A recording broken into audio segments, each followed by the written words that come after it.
अस्सलाम वालेकुम। I hope आप सब खैरियत से हैं। प्लीज़ काइंडली आप सब मुझे एक मर्तबा चैट पे कंफर्म कर दीजिए कि आवाज़ आप सबको आ रही है, स्क्रीन शेयर हो रही है आप सबके साथ। प्लीज़ मुझे चैट पे कंफर्म कर दीजिए। चलें, ठीक है। Thank you so much everybody. हम अपनी डिस्कशन फिर स्टार्ट कर लेते हैं और मैं क्लास के एंड में, जैसे आपको पता है, क्वेश्चन आंसर्स का मैं आपको पूरा टाइम दूंगा, ठीक है। तो जो जो चीज़ें आपको अगर ना समझ आ रही हो या कोई क्वेरीज हो आपकी, इवन पिछली क्लास के हवाले से भी, तो आप लोगों ने नोट डाउन करके रखनी है। क्लास के एंड में मैं आपसे वो जरूर सारी चीज़ें दोबारा डिस्कस कर लूंगा। अच्छा, इससे पहले कि मैं आप लोगों से अभी फर्दर बात करूं, यानी मैं मजीद किसी नए टॉपिक पे बात करूं, थोड़ा सा ओवरव्यू आपको लास्ट टाइम का दे देता हूं, ताकि हमारा एक लिंक बन जाए कि अभी तक हमने क्या चीजें की थी। ठीक है, हमारी जो फर्स्ट क्लास हुई थी उसमें हमने बहुत बेसिक लेवल की कुछ बातें आपस में डिस्कस की थी। जैसे कि कॉमर्स क्या होता है, ई कॉमर्स क्या होता है, अमेजोन किस तरह का शॉपिंग मॉल है, अमेजोन में किस तरह के बिजनेस मॉडल होते हैं, जैसे कि प्राइवेट लेबल क्या होता है, होलसेल मॉडल क्या होता है। इसके अलावा मैंने आप लोगों को बताया था कौन सी मार्केट किस वजह से बेहतर है, जिस पे हमने डिसाइड किया था कि यूएस की सबसे बेहतरीन मार्केट है, क्योंकि सबसे ज्यादा पोटेंशियल हमें वहां पे नजर आता है और ईज ऑफ बिजनेस भी वहीं पर है। फिर मैंने आप लोगों को ये चीज बताई थी कि हर वो शख्स जिसने अपना खुद का कारोबार करना है, उसके लिए यूएस में अपनी कंपनी बनवाना मैंडेटरी है, क्योंकि अमेरिका में होलसेल मॉडल पे अगर आपने अमेजोन पे काम करना है तो विदाउट विदाउट एलएलसी पॉसिबल ही नहीं है। आपकी अपनी कंपनी आपके नाम पे बनी भी होना जरूरी है, उसी की बेसिस पे आपका अमेजोन का अकाउंट ऑपरेट कर रहा होगा। और मैंने आपको ये भी बताया था कि कौन सी स्टेट में एलएलसी बनवानी चाहिए, किस रीजन से बनवानी चाहिए। ये सब चीजें मैंने आपसे डिस्कस की थी।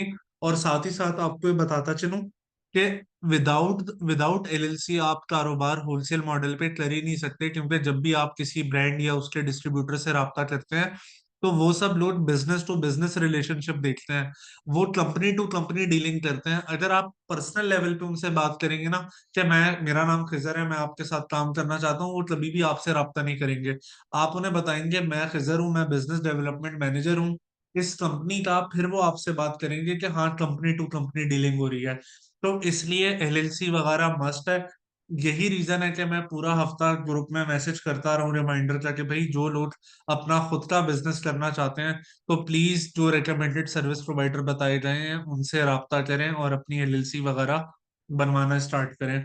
तो ये कुछ बातें हैं जो हमारी अभी तक हुई थी। अब आज का हमारा जो नया टॉपिक है हम इसकी तरफ आ जाते हैं। आज आप समझ लें हमारा थ्योरेटिकल पार्ट कंप्लीट हो जाएगा। जो कमिंग वीक से हमारी नेक्स्ट वीक से यानी जो हमारी क्लासेस होंगी वो प्योरली प्रैक्टिकल होंगी। उसमें मैं आपको वीकली बेसिस के असाइनमेंट देना भी स्टार्ट करूंगा और वो सब चीजें प्रैक्टिकल शुरू हो जाएंगी। बस आज वाली क्लास आपकी और है जहाँ पे हमने कॉन्सेप्ट बिल्डिंग करनी है। तो हम स्टार्ट कर लेते हैं, बिस्मिल्लाहिर्रहमानिर्रहीम। अच्छा, लेकिन जब मैं अमेजोन की बात करता हूँ ना, तो अमेजोन पे काम करने के लिए कुछ टर्मिनोलॉजीज हैं, कुछ टर्म्स हैं जो कि हमें पता होने चाहिए और इनका मतलब हमें पता होना चाहिए। अगर हमें इन टर्मिनोलॉजीज के बारे में नहीं पता होगा तो अल्टीमेटली हमें बार बार परेशानी होगी। रीजन क्या है? आने वाले दिनों में हमारी आपस में जितनी भी कम्युनिकेशन हो रही होगी उसमें ये कुछ टर्मिनोलॉजीज हैं जो बार बार रिपीट हो रही होंगी, बार बार बार हम इनके ऊपर बात कर रहे होंगे। तो अगर हमें इनका मतलब ही नहीं पता होगा तो हमें बात कैसे एक दूसरे की समझ आएगी। तो इसलिए ये जो खास टर्मिनोलॉजीज हैं ये क्या होती हैं ये समझना बहुत जरूरी है। देखिए, हम अमेजोन के अलावा बात करें ना, आप लोग खुद सोचें, आप कभी हॉस्पिटल जाते हैं तो डॉक्टर्स मेडिकल की अपनी टर्मिनोलॉजीज में बात कर रहे होते हैं। आप कोर्ट जाते हैं तो वहां पे जो लॉयर्स होते हैं, एडवोकेट्स होते हैं, बैरिस्टर्स होते हैं, वो अपनी जबान में बात कर रहे होते हैं। इंजीनियर्स के अपने कुछ खास टर्मिनोलॉजीज होती हैं, वो उस पर बात करते हैं। तो इसी तरह ई कॉमर्स के हवाले से जब हम अमेजोन की बात करते हैं तो अमेजोन के हवाले से भी इसकी खास कुछ टर्म्स एंड टर्मिनोलॉजीज हैं जिनका हमें पता होना चाहिए। इनका हमें पता होगा तभी हमें एक दूसरे की आने वाले दिनों में बात समझ आएगी। अगर मैं आज के पहले अल्फाज की बात करूं तो इसको एजिन कहते हैं, ASIN, एजिन। इसकी अगर मैं फुल फॉर्म की बात करूं तो वो बन जाता है अमेजॉन स्टैंडर्ड आइडेंटिफिकेशन नंबर। आसान लफ्जों में आप ये समझ लें कि अमेजोन पे लाखों करोड़ों प्रोडक्ट सेल होते हैं ना, लाखों करोड़ों मिलियंस ऑफ नंबर में प्रोडक्ट सेल होते हैं। तो हर एक प्रोडक्ट को अमेजोन ने एक यूनिक आइडेंटिफिकेशन नंबर प्रोवाइड कर दिया है जिसके थ्रू आप उस स्पेसिफिक प्रोडक्ट को ट्रेस कर सकते हैं। तो किसी भी प्रोडक्ट का जो आइडेंटिफिकेशन नंबर है अमेजोन पे, इसको हम ASIN एज इन कहते हैं, जिसकी फुल फॉर्म है Amazon स्टैंडर्ड आइडेंटिफिकेशन नंबर। ये कैसा दिखता है, कहाँ से मिलता है, ये मैं आपको भी लाइव दिखा देता हूँ। इसके लिए सबसे पहला काम आपने क्या करना है, Amazon.com, Amazon की वेबसाइट पे आ जाना है। मैं आपके सामने यहाँ पर सिंपली एक कीवर्ड लिख देता हूँ, किचन नाइफ। ठीक है, मैंने आपके सामने यहाँ पर सिंपल एक कीवर्ड लिख दिया, किचन नाइफ। और मेरे पास यहाँ पे तरह तरह की किचन नाइफ्स आ चुकी हैं। मैं इनमें से एक किचन नाइफ ओपन कर लेता हूँ। ठीक है, अब मुझे एजिंग कहाँ से मिलेगा, दो जगह से मिल सकता है। एक तो URL में नजर आ जाएगा, ये जो मैंने ब्लू कलर में हाईलाइट करा है, B09YQXJDX5, ये इसका एजिंग कहलाता है। एजिंग की निशानी क्या है, ये हमेशा B0 से स्टार्ट होता है। अल्फाबेट आप देख लें, B है और फिर जीरो है, B0 से हमेशा स्टार्ट होता है। एक तो आपको प्रोडक्ट के URL में मिल जाता है। इसके अलावा आपको कहाँ से मिल सकता है, अगर आप प्रोडक्ट पेज को थोड़ा सा स्क्रॉल डाउन करें तो आपको यहाँ से भी मिल जाता है। आपके सामने मैं पेज को स्क्रॉल डाउन कर रहा हूं, अब आप ये देखें, इस पेज पे मुझे इस पर्टिकुलर प्रोडक्ट की प्रोडक्ट इंफॉर्मेशन नजर आ चुकी है। अगर मैं इस प्रोडक्ट इंफॉर्मेशन पे क्लिक करूं तो ये जो नाइफ है, इसका मटेरियल क्या है, ब्रांड क्या है, कितने इंचेस का साइज है, फॉर एग्जाम्पल इसका ब्लेड का कलर क्या है, इसका मैन्युफैक्चरर क्या है, इसका UPC क्या है, क्या होता है मैं बताऊंगा। इसका एजिन क्या है ये भी लिखा हुआ है। अब आप देखें, यहाँ पे जो इसका एजिन दिया हुआ है, B09YQXJDX5, यही वाला एजिन अगर आप देखें तो URL में भी तो दिया हुआ है। तो इसका मतलब है, अगर आपने किसी भी प्रोडक्ट का फॉर एग्जांपल एजिन देखना है, तो या तो आपने URL में देखना है कि B0 से क्या नंबर स्टार्ट होना है, या फिर किसी भी प्रोडक्ट को ओपन करके पेज आप स्क्रॉल डाउन करेंगे तो आपको अलहदा से इस तरह से एजिन लिखा हुआ नजर आ जाएगा। इसकी सिग्निफिकेंस क्या है, आपके सामने मैं एक और टैब के ऊपर Amazon.com लिख देता हूँ, एक और ब्राउजर। अगर मुझे अच्छा, सबसे पहले मैं यहाँ पे US मार्केट चूज कर लेता हूँ, जिप कोड लिख लेता हूँ 10001, ताकि US के ही रिजल्ट्स मुझे नजर आ रहे हो।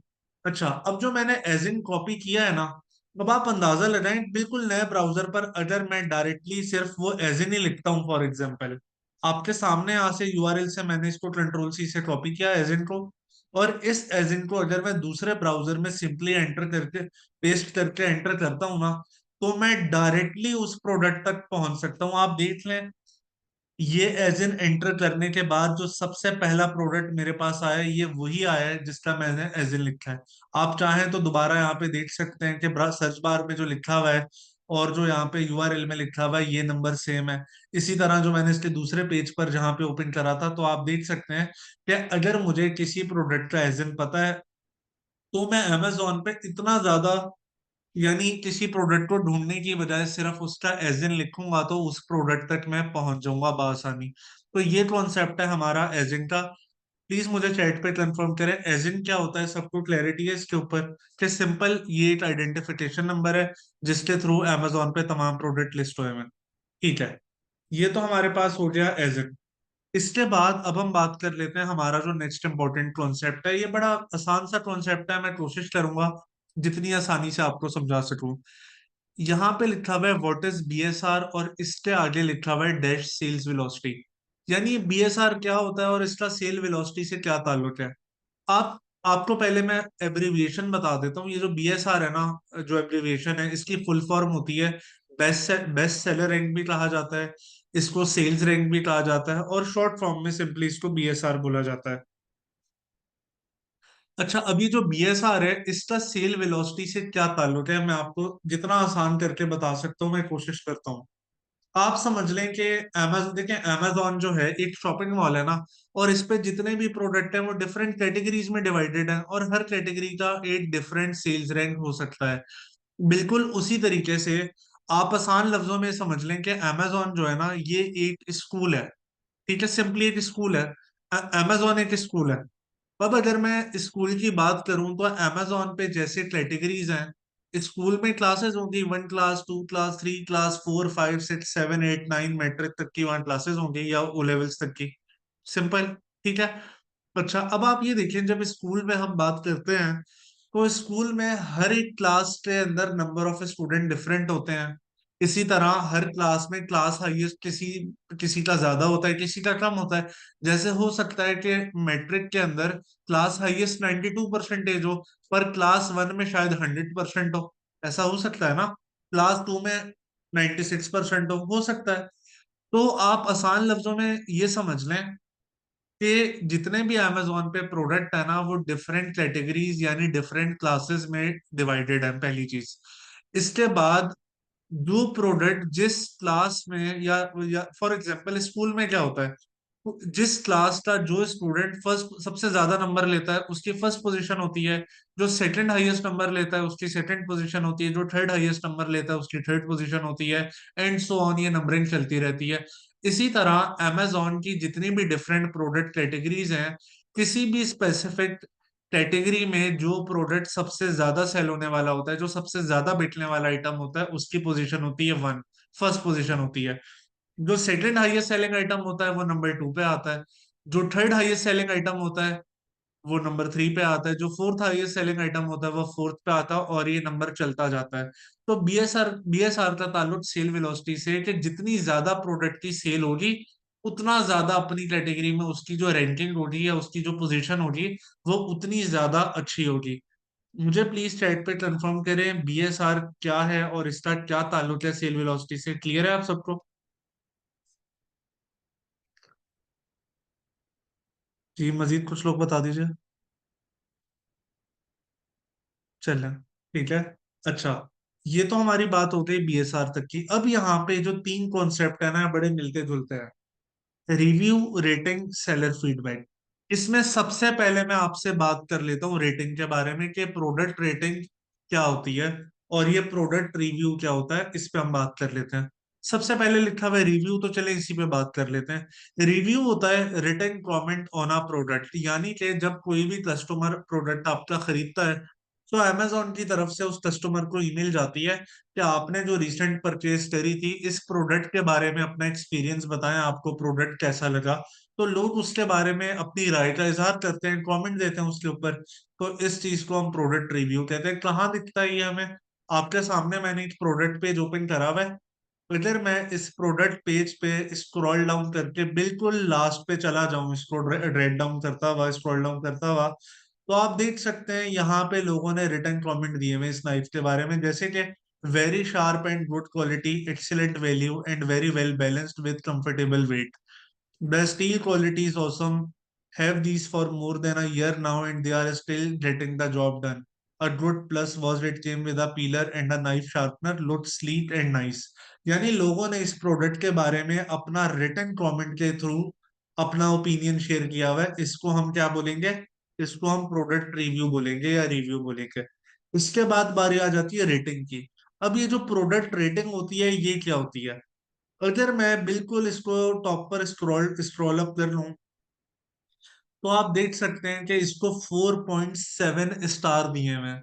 तो जो स्टार है ना, ये बेसिकली प्रोडक्ट की रेटिंग होती है। 5 स्टार मैक्सिमम होता है, सबसे अच्छा होता है, और 1 स्टार का मतलब होता है सबसे ज्यादा पुअर।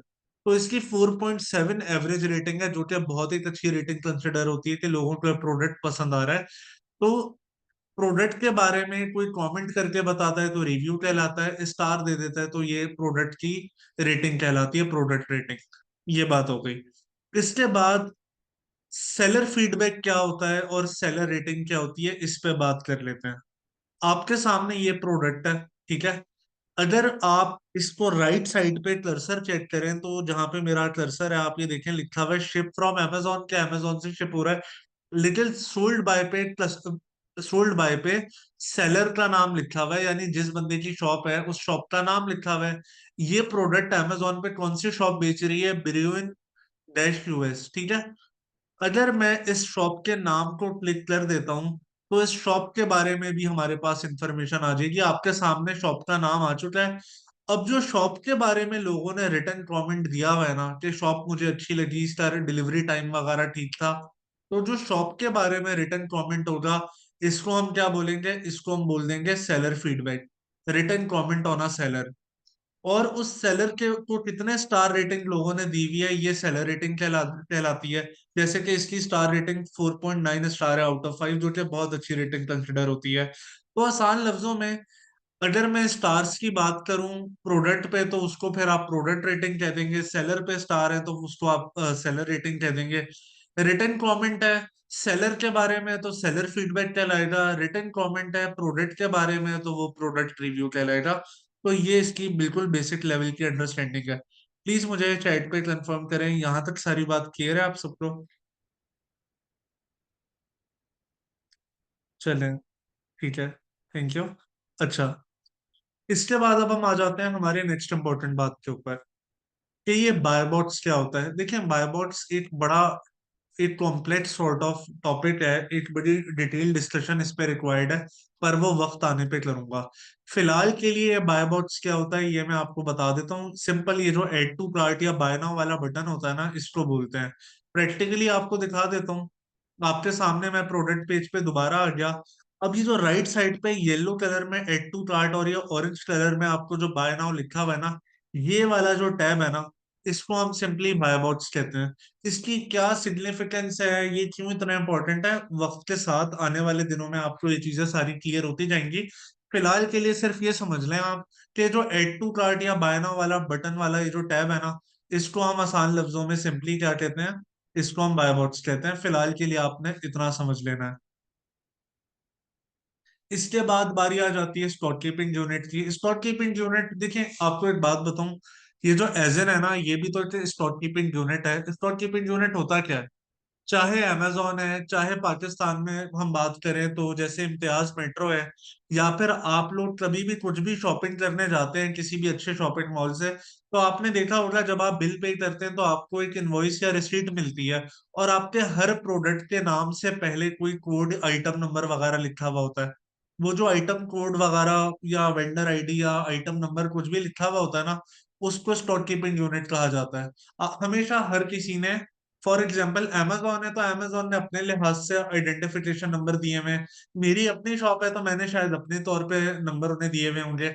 आप अपनी शॉप बना रहे हैं, हो सकता है आप अपने लिहाज से उनकी नंबरिंग करें ताकि आप आसानी से याद रख सकें कि आपके कौन से प्रोडक्ट का क्या नंबर है। तो इसको स्टॉक कीपिंग यूनिट या एसकेयू बोला जाता है। इसकी आपको एक बड़ी, आप कह लें देसी सॉर्ट ऑफ एग्जांपल देता हूँ। हम सब लोग कभी ना कभी शूज की शॉपिंग करने जाते हैं। आपने नोटिस किया है कि आप तो शूज पसंद करते हैं, और बस वहां पे जो वेंडर होता है, शॉपकीपर होता है, आप उसको कहते हैं भाई मुझे ये वाला शू पसंद आया है। तो आपने देखा है वो ऊपर गोदाम वाली साइड पे आवाज देके कोई आर्टिकल नंबर बोलता है कि भाई ये आर्टिकल नंबर है इसका, ये इस साइज का शूज आप दे दें। वो जो शू आपने पसंद किया होता है वो ले आते हैं। उन्होंने उन आर्टिकल नंबर यानी उन स्टॉक कीपिंग यूनिट के थ्रू याद रखा हुआ होता है कि कौन से प्रोडक्ट की बात की जा रही होती है। तो इसके थ्रू पता चलता है कि आपका कौन सा प्रोडक्ट क्या है। आमतौर पे एजिन की बात करूँ ना, तो एजिन भी एक तरह का स्टॉक कीपिंग यूनिट ही है, लेकिन अमेजोन ने अपनी दुनिया में उसको बाकायदा पूरा नाम दे दिया है वो भी एक तरह का स्टॉक कीपिंग यूनिट। इसके बाद लास्ट बात आ जाती है यूपीसी, यूनिवर्सल प्रोडक्ट कोड। ये एक ऐसी चीज है जो कि हर जगह कॉमन होती है। आसान लफ्जों में, एक प्रोडक्ट फॉर एग्जांपल मैं सप्लायर से खरीदता हूँ, अपने पास रखता हूँ, अपने पास से मैं अमेजोन रख देता हूँ। सप्लायर ने स्टॉक कीपिंग यूनिट मुख्तलिफ रखा हुआ होगा, मैंने स्टॉक कीपिंग यूनिट मुख्तलिफ रखा होगा, अमेजोन पे उसका एज इन डिफरेंट हो सकता है। लेकिन ऐसी क्या चीज है जो कि हमेशा कॉमन होनी है, वो है यूपीसी, यूनिवर्सल प्रोडक्ट कोड। ये होता क्या है, 12 डिजिट का कोड है। और आप कोई सा भी ब्रांडेड आइटम खरीदते हैं, पैकेजिंग वाला आइटम खरीदते हैं, उस पे आपने देखा होगा पीछे बारकोड लगा हुआ होता है, व्हाइट कलर का होता है, ब्लैक कलर की लाइंस होती हैं, और नीचे 12 डिजिट्स का कोड होता है। तो वो जो बारकोड मैन्युफैक्चरर या ब्रांड की तरफ से एम्बोस होके पैकेजिंग पे आता है ना, इसको हम यूपीसी बोलते हैं। मुझे प्लीज चैट पे कंफर्म कर दीजिए स्टॉक कीपिंग यूनिट क्या होता है, यूपीसी क्या होता है। यहाँ तक सारी बात क्लियर है आप सबको?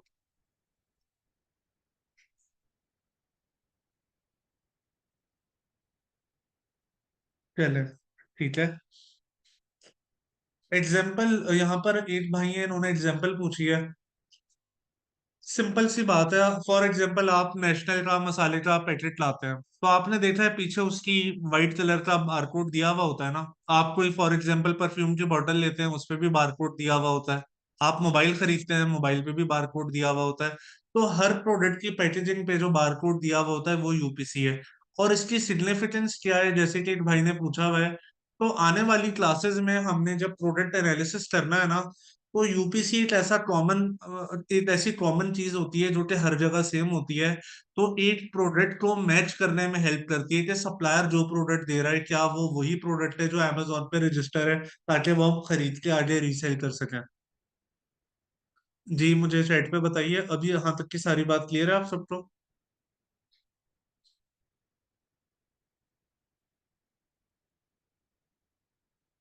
हाँ जी, एज एन अमेजोन की तरफ से दिया जाता है, और स्टॉक कीपिंग यूनिट हमारी तरफ से दिया जाता है। बिल्कुल ठीक कहा आपने। चलें, ठीक है। अच्छा, अब हम इसके बाद नेक्स्ट इंपॉर्टेंट कॉन्सेप्ट की तरफ आ जाते हैं। जैसा कि मैंने आपको बताया, amazon पे डिफरेंट कैटेगरीज होती हैं, डिफरेंट प्रोडक्ट कैटेगरीज होती हैं। तो ये सारी कैटेगरीज दो डिफरेंट हिस्सों में डिवाइडेड एंड क्लासिफाइड हैं। फॉर एग्जांपल, अगर मैं आपको amazon पे प्रोडक्ट कैटेगरीज चेक करवाऊँ ना, तो आप लेफ्ट साइड पे देख सकते हैं डिपार्टमेंट के नाम। अप्लायंसेज हैं, apps end game, art crafts, automotive, baby, personal care, आपके कंप्यूटर एसेसरीज हो गई, इलेक्ट्रॉनिक आइटम हो गया, health, house hold, home, kitchen. बेतहाशा डिफरेंट कैटेगरीज आपको लेफ्ट हैंड साइड पे नजर आ रही हैं। अगर इन तमाम कैटेगरीज को मैं सिंपली दो हिस्सों में डिवाइड कर देता हूँ ना, तो वो गेटेड और अनगेटेड कैटेगरी कहलाती हैं। गेटेड को आप क्लोज कैटेगरी भी बोलते हैं, और जो अनगेटेड है उसको आप ओपन कैटेगरी भी बोलते हैं। इन दोनों में डिफरेंस क्या है मैं आपको बताता चलूं। सबसे पहले मैं आपसे बात कर लेता हूँ ओपन या अनरेटेड कैटेगरी के बारे में। A category that does not require approval to sell on Amazon is called as unrated or open category. Such category products do not impact human health directly at all. हर वो category जिसके product का इंसानों की health के साथ कोई ताल्लुक नहीं है, यानी वो इंसान की हेल्थ पे डायरेक्टली किसी तरह का असरअंदाज नहीं होते हैं, वो आपके लिए ओपन या अनरेटेड कैटेगरीज कहलाते हैं। फॉर एग्जांपल, ऑफिस प्रोडक्ट है, स्टेपलर हो जाए, पेंसिल, पेन, हमारी हेल्थ पे उनका कोई इम्पेक्ट नहीं है ना, वो सब अनरेटेड में आते हैं। इसी तरह टूल्स एंड होम इम्प्रूवमेंट, घर में जैसे स्क्रू ड्राइवर सेट हो गए, ड्रिल मशीन्स वगैरह हो गई, इनका हमारी हेल्थ के साथ डायरेक्टली कोई ताल्लुक नहीं है, तो ये भी ओपन कैटेगरीज में आ जाते हैं। आपके किचन प्रोडक्ट हो गए, आपका जूसर हो गया, ब्लेंडर हो गया, आपका क्या कहते हैं स्पून हो जाए, किचन नाइफ्स हो गई, फोर्क हो जाए, ये गार्लिक प्रेस हो गया, ये कौन से आइटम्स हैं?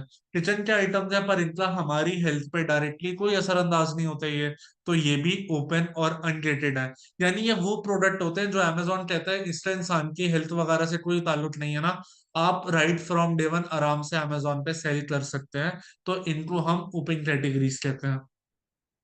इसी तरह अमेजोन पे फिर ग्रेटेड कैटेगरीज भी होती हैं। अभी ग्रेटेड कैटेगरी क्या होती है?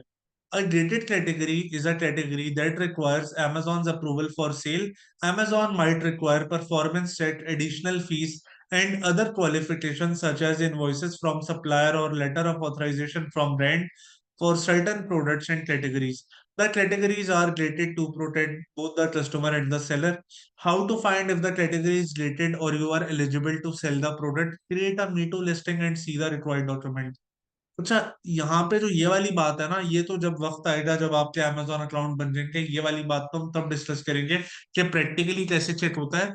फिलहाल थ्योरेटिकली मैं आपको बताता चलूं, हर वो प्रोडक्ट जिसका इंसान की हेल्थ के साथ कोई ना कोई कनेक्शन है या कोई ना कोई डायरेक्ट ताल्लुक बनता है, वो गेटेड कैटेगरी में फॉल होती है। For example, health supplements, supplements का इंसान की हेल्थ के साथ डायरेक्ट ताल्लुक है, तो जाहिर सी बात है बनता है।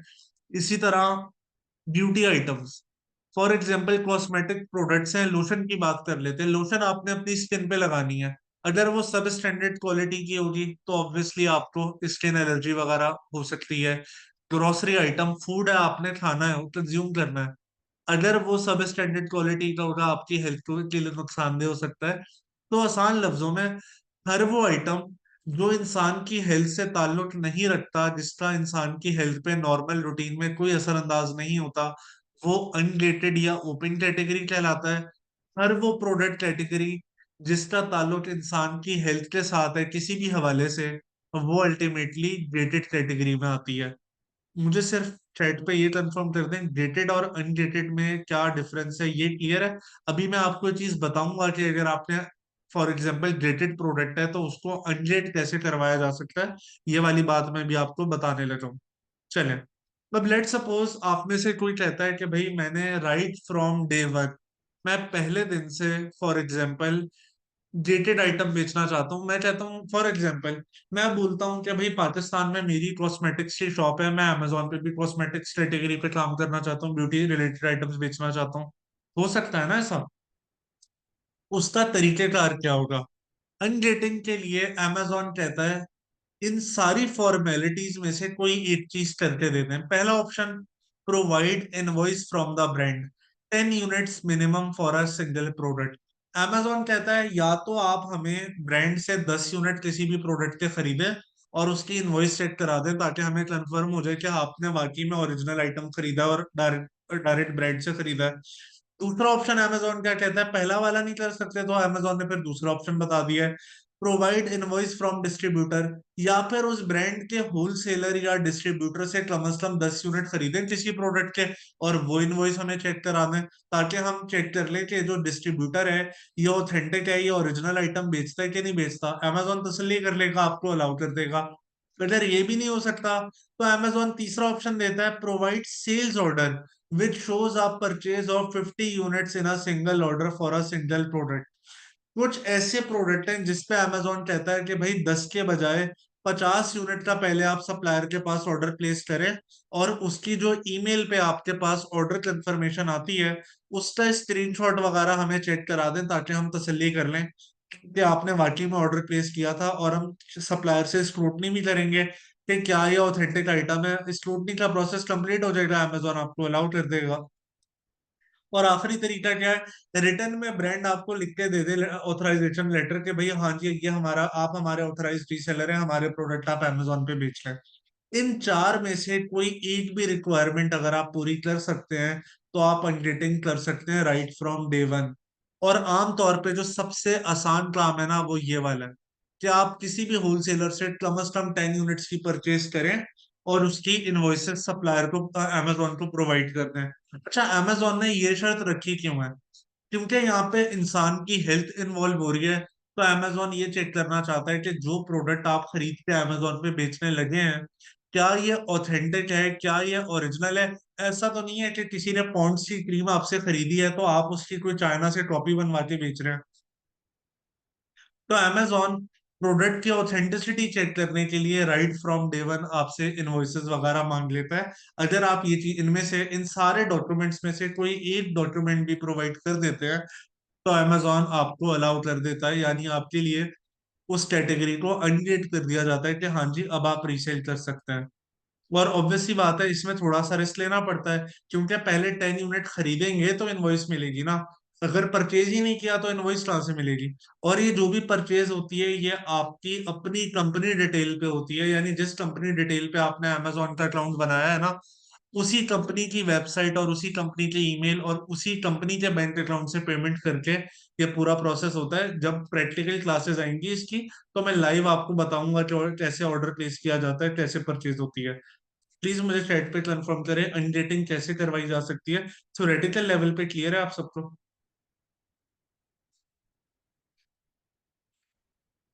हाँ जी, बैटरीज वाली बात पे भी मैं अभी आता हूँ। चलें, ठीक है।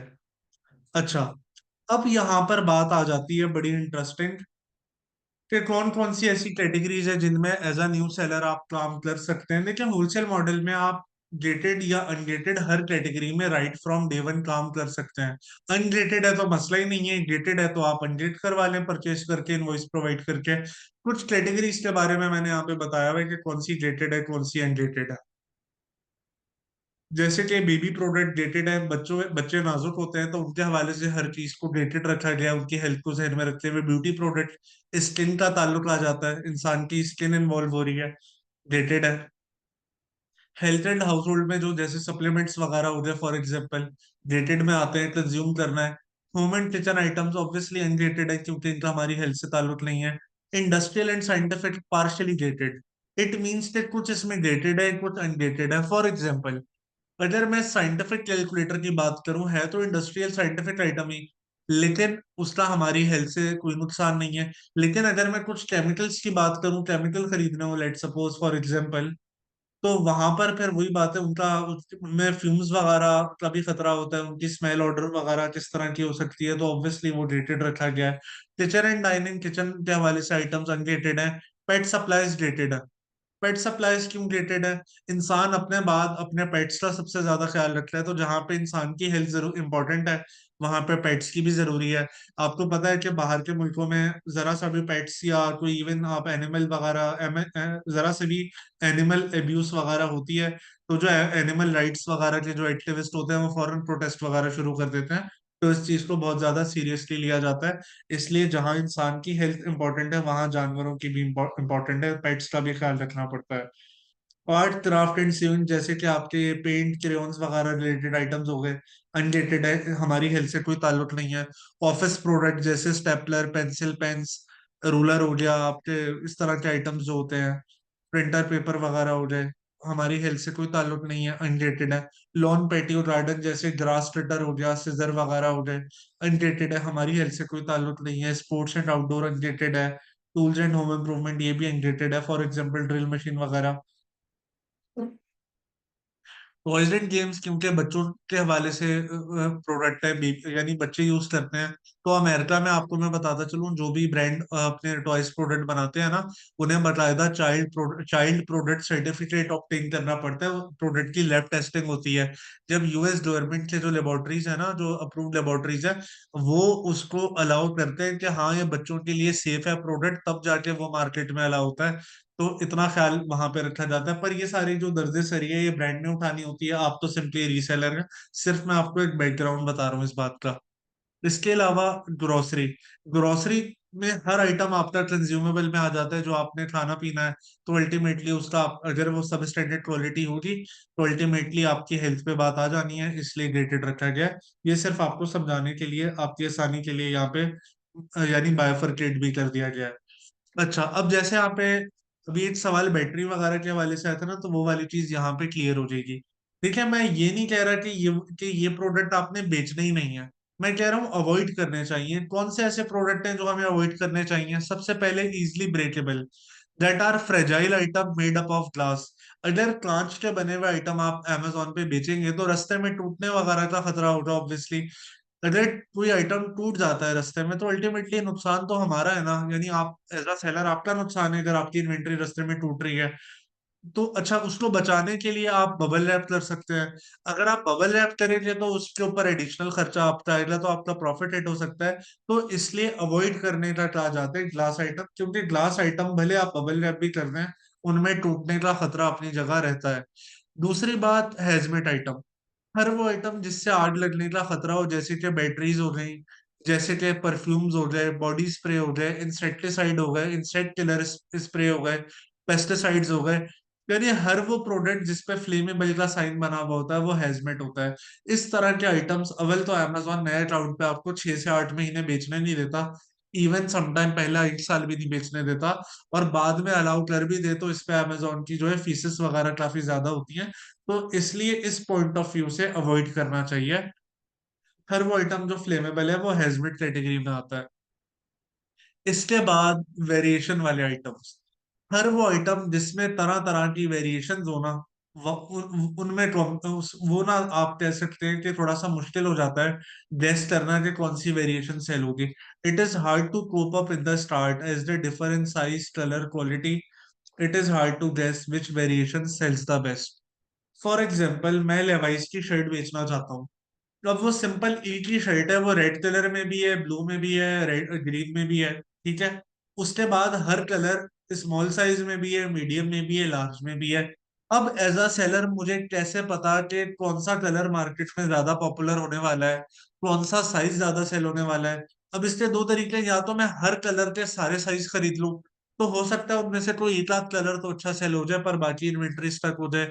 और अगर मैं कोई एक स्पेसिफिक कलर का एक स्पेसिफिक साइज ले लेता हूँ, लेट सपोज रेड का मीडियम साइज ले लेता हूँ, तो रिस्क है ना, या तो कामयाब हो जाएगा या वो सारी इन्वेंट्री मेरी फंसने का खतरा है। और अगर मैं बहुत ज्यादा इन्वेंट्री हर कलर की ले लेता हूँ और सारे साइजेस ले लेता हूँ, तो भी ऐसा हो सकता है एक से दो कलर और उसकी वेरिएशन तो अच्छी चले, पर बाकी ना चले। यही चीज हमें बेडशीट्स वगैरह में भी देखने को मिलती है।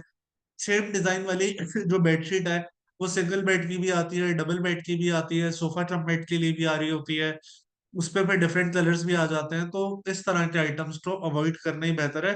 जो स्टैंड अलोन सिंगल आइटम है ना, जहाँ पे आपको चॉइसेस ना हो इतनी सारी, वो आपको अपने लिए चूज करने चाहिए हमेशा। उसकी आपको एक एग्जांपल दे देता हूँ। अब लेट सपोज ये Amazon Fire टीवी स्टिक है आपके सामने। अगर मैं इसको ओपन करूं अभी आपके सामने, तो आप देख सकते हैं कि ये एक स्टिक है, यही है। मुझे यहाँ पे कोई कलर वगैरह के डिफरेंट ऑप्शंस वगैरह कुछ भी नहीं आ रहे। सिंपल वो कह रहा है ये वाला आपने ऐड टू कार्ट करना है तो कर लें आप। अब फॉर एग्जाम्पल अगर मैं यहाँ पर लिख देता हूँ, लेट सपोज मैं यहाँ पे टी शर्ट लिख देता हूँ। लेट सपोज यहाँ पे मैंने टी शर्ट्स लिख ली। अगर अब मैं यहाँ पे इस टी शर्ट को क्लिक करता हूँ, तो आप खुद देखें यहाँ पे मुझे कितने सारे ऑप्शंस दे रहा है। यानी मुझसे पूछ रहा है भाई साइज आपको कौन सा चाहिए, आपको मीडियम चाहिए, large, extra large, double extra large, या फिर इसके बाद ये कलर्स के भी मुझे दे रहा है, मिलिट्री ग्रीन वगैरह। अब यहाँ पे मुझे चॉइसेस देनी है। तो जहां पे इस तरह की चॉइसेस वाले प्रोडक्ट हो ना, हमें वो अवॉइड करने चाहिए। हमें सिंपल स्टैंड अलोन प्रोडक्ट की तरफ जाना चाहिए, ताकि हमारे लिए ज्यादा चीजें प्रॉब्लमेटिक ना बने।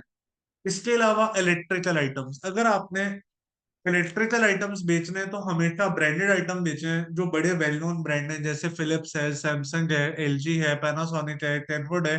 ये वो ब्रांड है जो अपने आइटम्स की वारंटी देते हैं और सेफ टू यूज प्रोडक्ट होते हैं। वरना आप अवॉइड करें, अगर बेचना चाहते हैं तो सिर्फ और सिर्फ जो अच्छे स्टेब्लिश ब्रांड्स हैं इन्हें बेचें।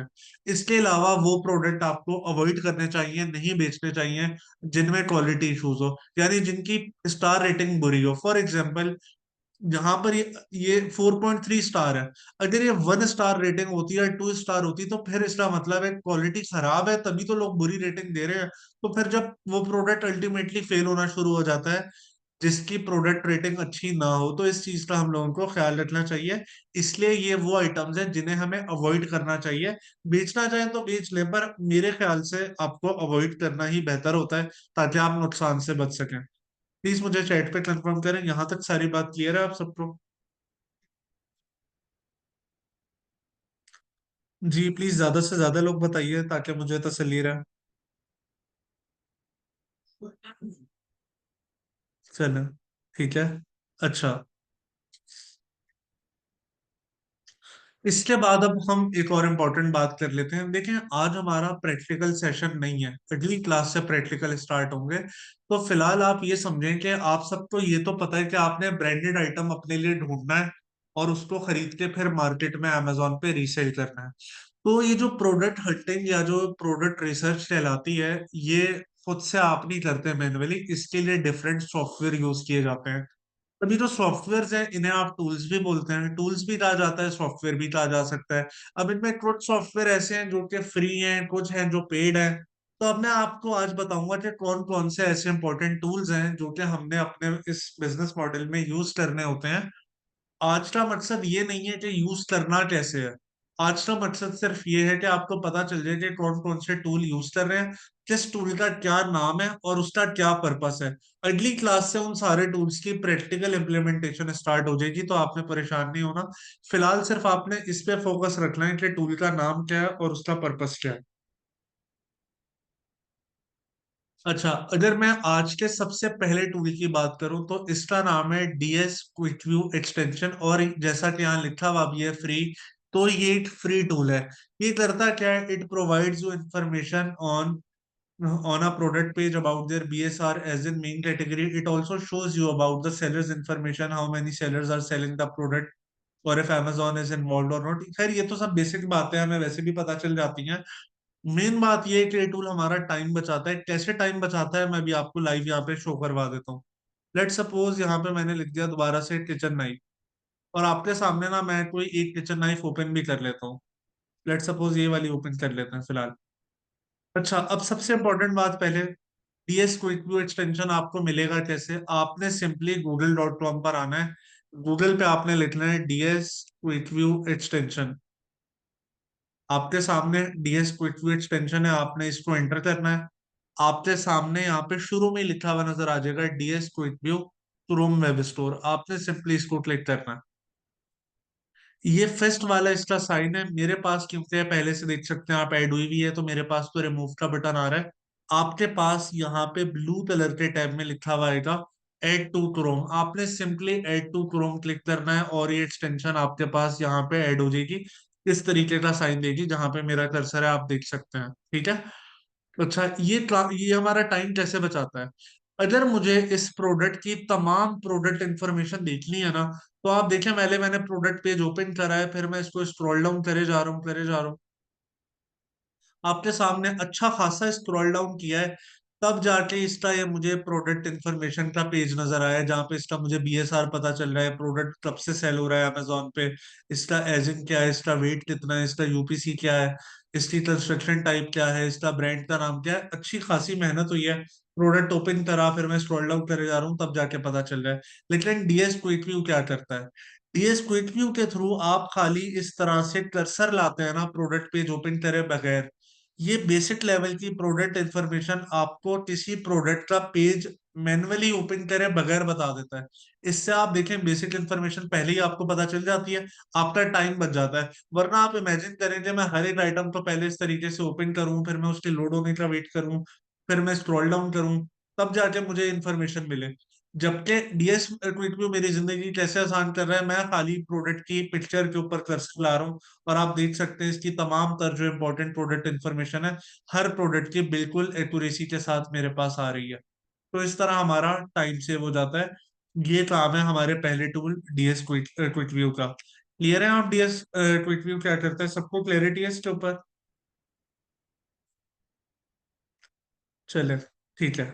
अच्छा, DS quick view free tool है, जो आज की रिकॉर्डिंग देखने के बाद आप अपने पास इंस्टॉल कर सकते हैं अपने लैपटॉप में, अपने ब्राउजर्स में, दैट इज फाइन। इसके बाद जो दूसरा इंपॉर्टेंट टूल है, ये भी फ्री टूल है, इसका नाम है amazon revenue calculator, amazon FBA profitability calculator. यानी आपकी मर्जी है, चाहे आप amazon एफबीए प्रॉफिटेबिलिटी कैलकुलेटर बोले, चाहे सिंपली रेवेन्यू कैलकुलेटर बोल दे, चाहे आप इसको amazon रेवेन्यू कैलकुलेटर कह दें।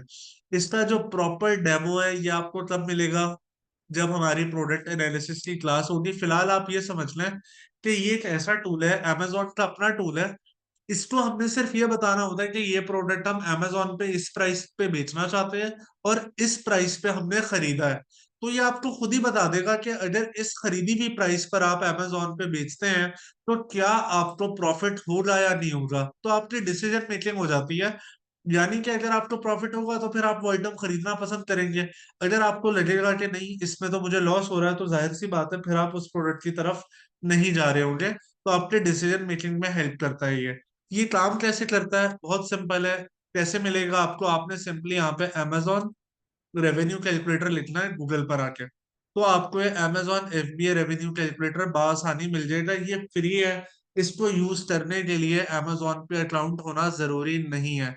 कैसे यूज होता है, जब राइट टाइम आएगा तो मैं आपको बताऊंगा, क्योंकि आप देख सकते हैं यहाँ पे लिखा हुआ भी कंटिन्यू एज गेस्ट, यानी कि अगर आपका अकाउंट नहीं है तब भी एज अ गेस्ट आप इसको यूज कर सकते हैं, प्रोडक्ट का एजन वगैरह यहाँ पे एंटर करके। पर एक्चुअल में कैसे काम करता है प्रोडक्ट एनालिसिस वाली क्लास में मैं आपको बता रहा हूँ। ये टूल हम डिस्कस करेंगे क्लास नंबर 5 में। आज हमारी दूसरी क्लास है, यानी 2 क्लासेस के बाद जाके इसकी प्रैक्टिकल इम्प्लीमेंटेशन हम देख रहे होंगे। इसके अलावा अब हमारा पहला पेड टूल आ गया, पहले वाले दोनों फ्री थे ना, अब हमारा ये पेड टूल आ चुका है, जिसका नाम है हीलियम 10 विद एक्सटेंशन। ये एक पेड टूल है, ये क्या काम करेगा? It is used for product hunting using a technique called as reverse sourcing. हमारी जो अगली क्लास है उसमें हमने ये टेक्निक डिस्कस भी करनी है कि रिवर्स सोर्सिंग कैसे होती है। तो रिवर्स सोर्सिंग जो टेक्निक है, यानी प्रोडक्ट, आसान लफ्जों में आप ये समझ लें, पहला काम इसका प्रोडक्ट हंटिंग या प्रोडक्ट रिसर्च है। प्रोडक्ट ढूंढने में हमारी हेल्प करता है हीलियम 10, और इसके अंदर एक खास फीचर होता है एक्सरे के नाम से। ये हमें बता देता है कि एक प्रोडक्ट एक महीने में कितना सेल होता है, और उससे माहाना कितना रेवेन्यू जनरेट होता है डॉलर्स में। तो रेवेन्यू जनरेशन में भी हमारी हेल्प करता है कि एक प्रोडक्ट कितना रेवेन्यू जनरेट कर रहा है, माहाना कितना बिक रहा है। और साथ ही साथ प्रोडक्ट हंटिंग में भी ये हमें हमारे लिए हेल्पफुल रहता है। इसके थ्रू हमें पता चल जाता है कि एक प्रोडक्ट कितना कितना फॉर एग्जाम्पल रेवेन्यू जनरेट कर रहा है। बाकी इसका जो एक्सरे फीचर है वो आपको काफी सारी चीजें बता देता है, जैसे कि मंथली सेल कितनी है, रेवेन्यू कितना है। बाकी कैटेगरी बीएसआर तो ऑलरेडी हमें प्रोडक्ट पेज पे भी पता चल जाती है, तो ये इतना इंपॉर्टेंट नहीं है। पर मंथली यूनिट सेल और रेवेन्यू पता लगाना, ये दो चीजें बड़ी इंपॉर्टेंट है। ये पेड टूल है, किससे लेना है, क्या खर्चा आता है, ये मैं भी थोड़े से टाइम में आपको बता दूंगा। इसके बाद एक और बड़ा इंटरेस्टिंग टूल है जिसका नाम कीपा है। बड़ा इंपॉर्टेंट टूल है पर ये महंगा टूल है। ये सिर्फ वही लोगों को रेकमेंडेड है जिन्हें फाइनेंशियली कोई मसले मसाइल नहीं है, वरना इसका ऑल्टरनेटिव भी है, वो भी मैं बताऊंगा। ठीक है। ये बहुत सारे काम इकट्ठा कर देता है। फॉर एग्जाम्पल, कीपा is use for multiple purposes such as product analysis. एक प्रोडक्ट अच्छा है या बुरा है, फाइनल डिसीजन मेकिंग का जो इन डेप्थ एनालिसिस है वो भी कीपा करता है। रिवर्स सोर्सिंग जो काम हीलियम कर रहा होता है, ये वो वाला काम भी करके बताता है। Graphical analysis of product past trend to forecast future sale. एक प्रोडक्ट जब अमेजोन पे बिकना शुरू हुआ था तब से लेके आज तक की उसकी क्या हिस्ट्री रही है, जिसकी उसको स्टडी करने में भी हमारी हेल्प करता है। क्योंकि प्रोडक्ट का पास्ट पता होगा तो फ्यूचर आप प्रिडिक्ट कर पाएंगे कि हाँ ये फ्यूचर में अच्छा चलेगा या नहीं चलेगा। तो ये वाला सारा काम भी कौन सा टूल हमें बताता है? कीपा हमें बताता है। अमेजोन पे जो टॉप सेलर्स है वो कौन से प्रोडक्ट बेच रहे हैं ये भी हमें कीपा बताता है। एक ही प्रोडक्ट मल्टीपल लोग बेच रहे हैं तो हर किसी को कितना कितना हिस्सा जा रहा है। क्या कोई एक सेलर ऐसा तो नहीं जो कि डोमिनेट कर रहा है, सारी सेल उसी के पास जा रही है? या क्या हर किसी के पास सेल डिवाइड हो रही है? तो जो शेयर डिवीजन ऑफ सेल्स है ये भी हमें कीपा बताता है। हमारे अलावा मार्केट में जो लोग similar similar sort of product बेच रहे हैं, किसके पास किस प्रोडक्ट के कितने यूनिट पड़े हुए हैं, ये चीज भी कीपा बताता है। तो आप देख सकते हैं कीपा बहुत कुछ हमें अकेला बता देता है। लेकिन कीपा का प्रॉब्लम क्या है? ये तकरीबन 24 से 25 डॉलर का टूल है हर महीने। और यूरोज में बात करूं तो 19 यूरो आप कह लें, तकरीबन 24-25 बन जाते हैं आपके ना पाउंड्स। सॉरी, एक मिनट बल्कि देख लेता हूँ, शायद मैं कन्वर्जन में मिस्टेक कर रहा हूँ, मैं लिख देता हूँ यहाँ पे। Euros to USD. हाँ, सॉरी, बराबर ही है, तकरीबन 19.48 डॉलर का आपको ये पड़ जाता है। तो तकरीबन 20 डॉलर का टूल है। पाकिस्तानी रुपीस की अगर मैं बात करूं तो तकरीबन 6,500-7,000 रुपए लग जाते हैं टैक्सेशन वगैरह इन सारी चीजों के बाद। तो थोड़ा सा एक्सपेंसिव टूल है। तो इसका ऑल्टरनेट क्या है मैं वो भी बता देता हूँ। अच्छा, एक और टूल है बायबॉट प्रो। जो कि क्या काम करता है? बायबॉट प्रो बेसिकली आपके लिए मल्टीपल तरह के काम करके आपको दिखा रहा होता है। फॉर एग्जाम्पल, प्रोडक्ट एनालिसिस ये कर लेता है, ग्राफिकल एनालिसिस वाला काम भी ये कर लेता है, शेयर डिवीजन भी देख लेता है, स्टॉक लेवल भी देख लेता है सेलर्स के। यानी प्रोडक्ट इवेल्युएशन वाला काम जो है ना, कीपा से ही डेटा लेके ये बेसिकली शो करवा रहा होता है उससे कम रेट पे। ठीक है, करेक्ट वर्जन आप कह लें इसको सॉर्ट ऑफ।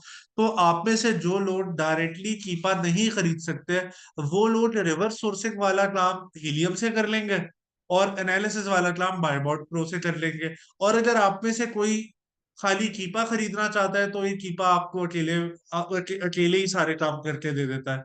लेकिन आपको एक और बात बताता चलो, कीपा जहां अकेला तकरीबन 6,500 से 7,000 रुपीज का बनेगा, वहां पे बायबॉट प्रो और हीलियम मिला के आपको शायद 4-4,500 रुपए में मिल जाए। और ये हर महीने टूल्स आपको रिन्यू करवाने होते हैं। तो इसलिए आप में से कोई बंदा अफोर्ड कर सकता है तो वो खाली कीपा खरीद ले। वरना आप लोगों को मैं टूल प्रोवाइडर का बता दूंगा, enablers.org/services पे टेक्स्टबेरी के नाम से है। उनका व्हाट्सएप नंबर भी मैं आपके ग्रुप में शेयर कर दूंगा। आप चाहें तो खाली फिलहाल हीलियम और बायोबॉट प्रो ले सकते हैं। लेकिन अगर आप में से कोई कीपा खरीदता है तो फिर आपको बायोबॉट प्रो और हीलियम लेने की जरूरत नहीं है। पर्पस इन दोनों का सेम है, आपकी मर्जी है, आप बायोबॉट प्रो और हीलियम 10 ले लें या फिर सिर्फ और सिर्फ कीपा ले लें। यहाँ तक सारी बात क्लियर है? प्लीज मुझे चैट पे कंफर्म करें। ये टूल यूज कैसे होना है ये तो ऑब्वियसली नेक्स्ट क्लास का पार्ट है, तब मैं आपको बता भी रहा हूँ। ठीक है।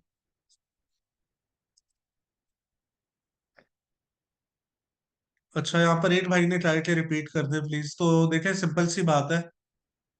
हीलियम 10 एक ऐसा टूल है जो कि प्रोडक्ट रिसर्च में हमारी हेल्प करता है, यानी प्रोडक्ट ढूंढने में, प्रोडक्ट हंटिंग में हमारे लिए हेल्पफुल होता है। ठीक है, इसका सिर्फ इतना ही काम है हमारे लिए। और इसी तरह यहाँ पर फिर एक टूल है बायबॉट प्रो जिसका काम है प्रोडक्ट एनालिसिस करना, उसके ग्राफिकल एनालिसिस करना कि पास्ट में एक प्रोडक्ट कैसा चलता था, उसकी बेसिस पे हम प्रेडिक्ट कर पाएंगे फ्यूचर में कैसा चलेगा। और सिमिलर सॉर्ट ऑफ प्रोडक्ट हमारे जैसे कितने लोग बेच रहे हैं, किसके पास किस प्रोडक्ट के कितने नंबर ऑफ यूनिट पड़े हुए हैं, ये सारी चीजें स्टॉक लेवल वगैरह चेक करना, ये वाला काम हमें बायोबॉट प्रो कर देता है।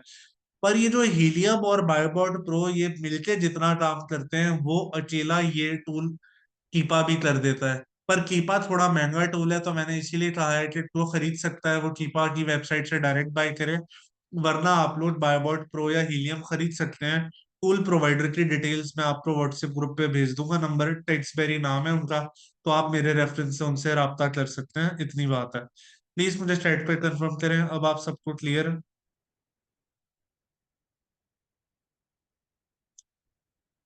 चले, ठीक है।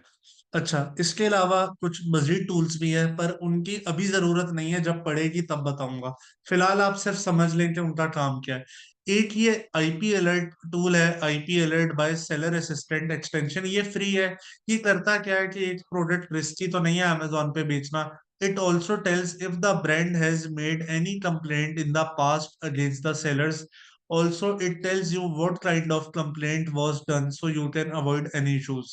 Live demo during product analysis class. अच्छा, आईपी अलर्ट किस तरह आपको मिलता है? बहुत आसान है, आपने सिंपली पहले google.com पर आना है, आपने यहाँ पे लिखना है IP alert by seller assistant extension. Simple. इसके वेब स्टोर पे आपने क्लिक करना है और आपने इसको ऐड कर लेना है। मेरे पास एडिड है। इसका साइन कुछ इस तरह का होता है, आपको दिखा भी देता हूँ, ये वाला साइन है ग्रीन कलर का, ये रहा। ठीक है। आईपीएल एड का काम क्या है? ये आपको बता देता है कि कहीं ये प्रोडक्ट रिस्की तो नहीं है। फॉर एग्जाम्पल, किसी प्रोडक्ट में मसला होगा ना, तो इस तरह से लिखा आ जाएगा हाई रिस्क प्रोडक्ट, कि अगर आपने गलत इसकी यानी 2 नंबर आइटम बेचा, फॉर एग्जाम्पल किसी ओरिजिनल आइटम की कॉपी बनवा के खुदा ना खास्ता बेची, तो राइट अवे ये ब्रांड आपके अगेंस्ट एक्शन ले सकता है अमेजोन पे। तो कोई भी रिस्क फैक्टर इन्वॉल्व हो ना किसी प्रोडक्ट में, तो वो कौन सा टूल हमें बताता है? IPL ad. जैसे कि ये वाला प्रोडक्ट था, इस पे आईपीएल एड ने मुझे क्या कहा हुआ है, यहाँ पे हाई रिस्क प्रोडक्ट बताया है। इट मीन्स कि अगर इसको ओरिजिनल आइटम को बेचा जाए तो कोई मसला नहीं है, गलती से भी इसकी कॉपी बनवा के किसी ने बेचने की कोशिश की, तो ब्रांड आपके अगेंस्ट एक्शन लेगा।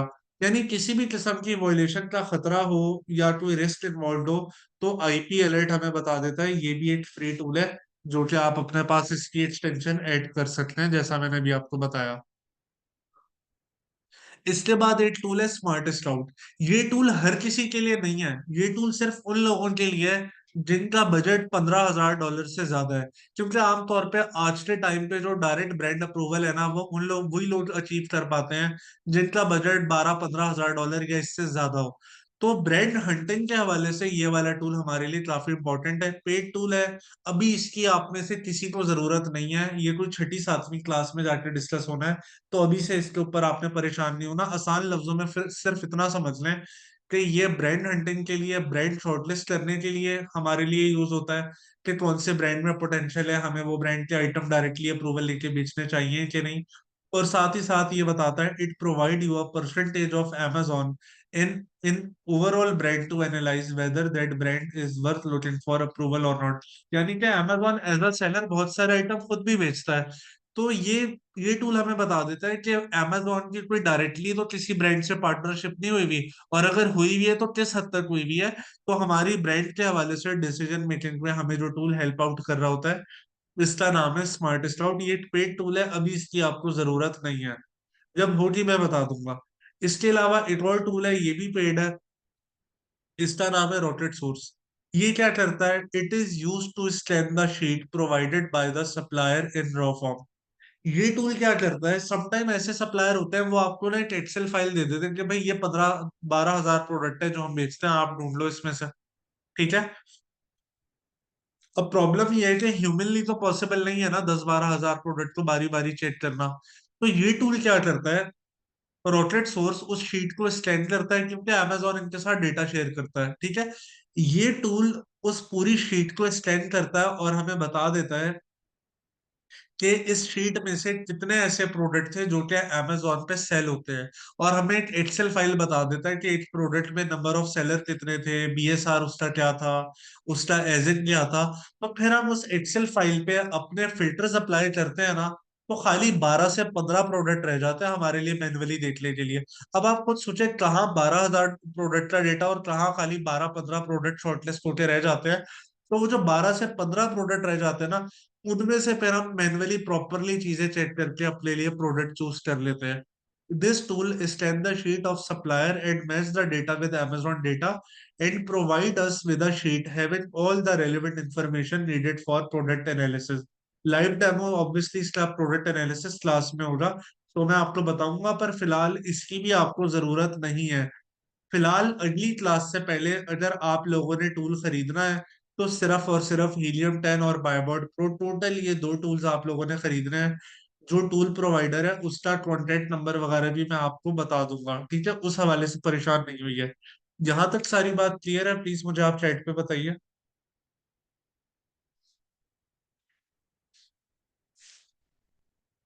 चलिए, ठीक है। अच्छा, अब आप लोग ये टूल्स कहाँ से बाय करेंगे, किससे बाय कर सकते हैं? देखिए, मार्केट में टूल प्रोवाइडर तो बहुत सारे आपको मिल जाएंगे, पर ऑब्वियसली स्कैम वगैरह का खतरा होता है। इसलिए मैं कंपनी के हवाले से भी यही कहता हूँ कि हमारे रिकमेंडेड लोगों से आप राब्ता करें। तो enablers.org सर्विसेज पे आप जाएंगे तो आपको वहां पे टेक्स्टबेरी नाम नजर आएगा। जो टूल प्रोवाइडर है टेक्स्टबेरी, इनका डायरेक्ट व्हाट्सएप नंबर मैं आपको व्हाट्सएप ग्रुप में भेज दूंगा, क्लास के ग्रुप में, ताकि आप बासानी उनसे राब्ता कर सके। मेरे रेफरेंस से आपने उनसे बात करनी है। आपने कहना है भाई मुझे फिलहाल मंथली बेसिस पे सिर्फ हीलियम 10 और बायोबॉट प्रो चाहिए, और वो उसके लिए आपको अपना पाकिस्तानी बैंक अकाउंट नंबर देंगे। मेरा ख्याल है 4-8 हजार रुपए में आ जाएंगे टूल। ये एक एस्टिमेट बता रहा हूँ, एग्जैक्ट नंबर तो आपको ये टूल प्रोवाइडर ही बताएंगे। आप उन्हें पेमेंट ट्रांसफर करेंगे, आपके ईमेल पे एक्सेस आ जाएगा। उन टूल्स को यूज कैसे करना है मैं आपको खुद बताऊंगा। टूल आपने अभी फौरी तौर पे बाय नहीं करने हैं, नेक्स्ट क्लास से पहले करने हैं। दैट मीन्स कि अगर 18 तारीख को क्लास है तो टूल आप लोगों ने कम से कम थर्सडे या फ्राइडे को ले लेने हैं, ताकि अगली क्लास में मैं आपको प्रैक्टिकली बताऊं कि टूल्स को सेटअप किस तरह से करना है, और मैं आपको आपका पहला टास्क भी उसकी बेसिस के ऊपर दे रहा हूँ। तो आज के लिए इतना ही था। प्लीज अब आप हेड रेस्ट कर लीजिए, जिनके जहन में कोई क्वेश्चन है तो मैं वन बाय वन आंसर करता हूँ। अच्छा, देखिए, जिन्होंने कंपनीज नहीं बनवाई हैं, मैं आपको बार बार कह रहा हूँ कि जितना लेट करेंगे उतना पीछे रह जाएंगे। प्लीज प्रायोरिटी पे अपनी कंपनी जरूर बनवाएं, इसको फर्दर डिले मत करिएगा। जी जाजिब भाई, आप बताइए। अस्सलाम वालेकुम सर, मेरी आवाज़ आ रही है आपको? जी जी, बोलिए। जी सर, कैसे खैरियत सर? अल्हम्दुलिल्लाह, आप बताइए। अल्लाह का शुक्र, ठीक ठाक। सर क्वेश्चन ये है कि सर जो आपने बोला था ना कि पे टूल्स और अनपेड जो टूल्स हैं उनकी एक्सटेंशंस जो है वो आप वेब पे लगा सकते हैं, तो सर वो समझ में नहीं आई कि लगाते कैसे हैं एक्सटेंशंस, या काइंडली एक दफ़ा रिपीट करके समझा दें सिर्फ तो। आपने, जब आप एक्सटेंशन पेज पे आएंगे ना, यहाँ पे ऐड टू क्रोम आपने कर देना है, ऑटोमेटिकली ब्राउजर में ऐड हो जाती है। फिर उसको यूज कैसे करना है वो जब रेलिवेंट क्लासेस आएंगी तो वो मैं तब बता रहा हूँ। जी जाजिब भाई, क्लियर है? ठीक है सर, थैंक यू। जजाकल्लाह। जी वसीम भाई, आप बताइए। अस्सलाम वालेकुम। वालेकुम अस्सलाम, जी बताइए। सर मेरे सवालात की फहरिस्त थोड़ी तवील है, अगर कोई और पहले पूछना चाहे तो वो बेशक पूछ ले, क्योंकि मेरे पास 8-9 सवालात हैं। आप पूछते जाए, कोई मसला नहीं है। अच्छा। अच्छा, कुछ सवालात का ताल्लुक पिछली क्लास से है, मैं उधर से शुरू करता हूँ। अच्छा वसीम मैं भाई, चूंकि बस एक बात है, पिछली जी क्लास और आज वाली के हवाले से हो, आगे वाली के हवाले से ना हो, बस, ठीक है? ठीक हो गया। आगे वाली के हवाले से नहीं है सर, बेसिक क्वेश्चंस है, ठीक है। थ्योरेटिकल जी है। जी, बताइए। तो सर चूंकि मैं एक ओवरसीज पाकिस्तानी हूँ, यूरोप में रहाइश पजीर हूँ इस वक्त, तो आपने अब तक जितने भी लेसन्स हमें दिए हैं उसमें एक चीज पे आपका फोकस रहा है, वो ये कि एलएलसी यूएसए में बनवानी चाहिए, जबकि मैं खुद इस वक्त यूरोप में रह रहा हूँ। सर ठीक है। हमें जब वो हमारे यूरोप में रहने के लिए ना हम लोगों को रिहायशी इजाजतनामा चाहिए होता है, वर्क परमिट जिसको बोलते हैं, उसको एक खास मुद्दत के बाद रिन्यू भी करवाना पड़ता है हमें। तो उस वक्त ठीक है। हमसे गवर्नमेंट ये पूछती है कि गुज़िश्ता साल में आपने कितना टैक्स जमा करवाया है। तो वो एक कंडीशन होती है, उसको चेक करते हैं। तो अब चूंकि अगर हम यूएसए में फोकस रख रहे हैं सारा और यूरोप में काम नहीं कर रहे, तो उस वक्त प्रॉब्लम हो सकती है, क्योंकि टैक्स बेनिफिट्स तो फिर हमें यूरोपियन मार्केट में नहीं मिलेंगे। आप मेरी बात समझ रहे हैं सर मैं क्या कह रहा हूँ? जी, तो ये बात मैं ये आपकी ठीक है अपनी जगह, इसका मैं आपको आंसर करता चलूं। देखिए, बहुत सारे लोग जो यूरोप पे काम कर रहे हैं ना, आमतौर पे वो अपनी यूएस कंपनी वगैरह की डिक्लेरेशन नहीं दे रहे होते हैं आमतौर पे। तो ये आपके ऊपर है कि आप शो करवाना चाहते हैं या नहीं करवाना चाहते। नहीं सर, मैं ये कहना चाह रहा हूँ कि क्या ये मुमकिन होगा कि हम यूएस मार्केट में और यूरोपियन मार्केट में दोनों जगहों पे काम कर सकें? कर मेरा सकते हैं। कहने का मतलब ये है कि एलएलसी दोनों की अलग अलग अगर बन जाए तो। हाँ यूएसए जी, की कर अलहदा सकते से हैं। और आप यूरोप में यूरोपियन कौन सी कंट्री में होता है? मैं स्पेन में हूँ सर। अच्छा, स्पेन का डायरेक्ट लॉ तो मुझे नहीं पता, लेकिन आपको क्योंकि इस तरह जरूर मैं आपको बता सकता हूँ, क्योंकि स्पेनिश का तो ये मेरा फर्स्ट टाइम होगा फॉर एग्जांपल आपसे जो मेरी बात हो रही है। लेकिन कुछ स्टूडेंट पास्ट में ऐसे रहे हैं जो जिनका ताल्लुक जर्मनी से रहा है या फिर यूके वाली साइड से रहा है, और अगर उन्होंने यूएस में काम किया है तो यूएस एलएलसी बना के उन्होंने यूएस में काम किया है। और यूरोप में लेट सपोज जर्मनी में है तो उन्होंने जर्मनी में अपनी कंपनी बनवाई है, जर्मन वेट में रजिस्टर करवाया, और जर्मनी के थ्रू यूरोप में सेपरेट सेलिंग करी है। यानी एक ही मेन अकाउंट से यूरोपियन मार्केट के लिए सेपरेट कंपनी रखी है जो वहां पे लिमिटेड कंपनी कहलाती है, और अमेरिकन पार्ट के लिए एलएलसी सेपरेट रखी है सेम अकाउंट पर। ठीक हो गया सर। क्या ये मुमकिन है कि आप किसी आने वाली किसी क्लास में थोड़ा सा जो टैक्स रेगुलेशंस है यूरोपियन मार्केट की वो उसकी कुछ बेसिक्स हमें बता सकेंगे किसी आने वाली क्लास में? अच्छा वसीम भाई, देखें इस पे जहां तक बात है ना, कि फॉर एग्जांपल यूके की बात अगर मैं करूं फॉर एग्जांपल, तो उसके ऊपर तो मैंने लास्ट क्लास में डिस्कशन की थी, पर यूरोप की हर कंट्री का कानून डिफरेंट है। तो इस पे तो मैं आपको यही कहूंगा, अब जैसे आप स्पेन में, स्पेन का कानून मुझे नहीं पता है कि मैं कोई रैंडम बात आपसे करूं, तो उसके लिए जो ठीक है। स्पेन के रेजिडेंट वहां के जो लोकल टैक्स अकाउंटेंट्स होते हैं ना, एक दफा उनसे आप डिस्कस करें, ताकि उनका रोज का काम है, वो आपको उस पर बेहतर गाइडलाइन देंगे। क्योंकि यूरोप में फ्रांस का टैक्सेशन डिफरेंट है, जर्मनी का डिफरेंट है, स्पेन का डिफरेंट है, पोलैंड का डिफरेंट है, तो वो बड़ी घिचपिच हो जाएगी और मैं कोई गलत बात नहीं करना चाहता। इसलिए बेहतर है कि वहां का जो टैक्स एक्सपर्ट है ना, ये वाली चीज आप उससे क्लियर करें।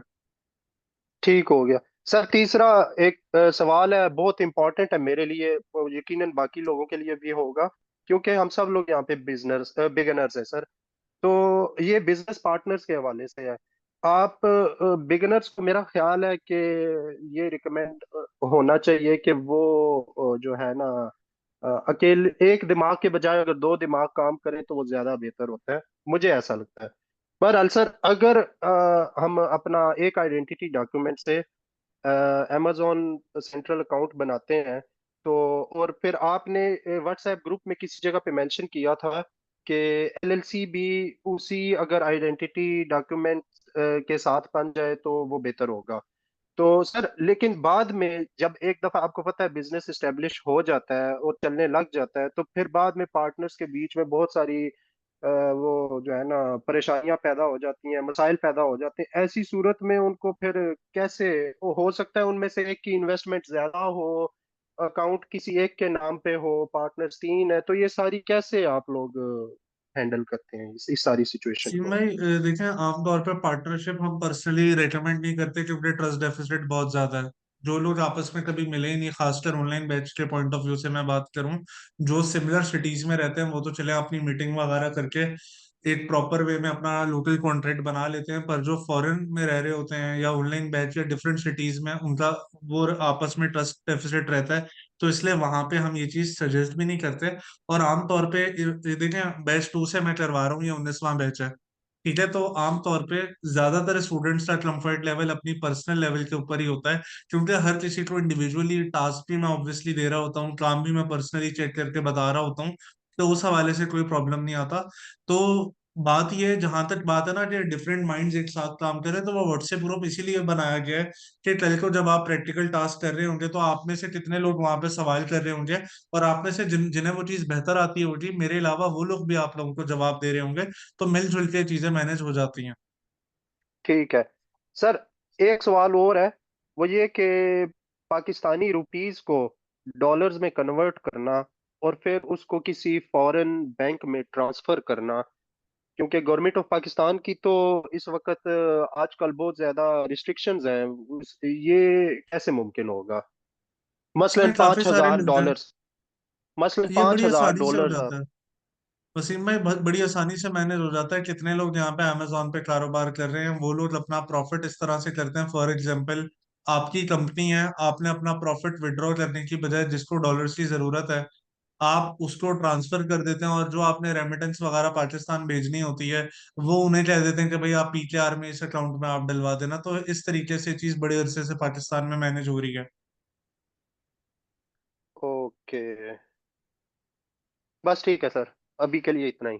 बहुत शुक्रिया। चलिए, ठीक है, थैंक यू। जी बासित भाई आप बताइए। अस्सलाम वालेकुम सर।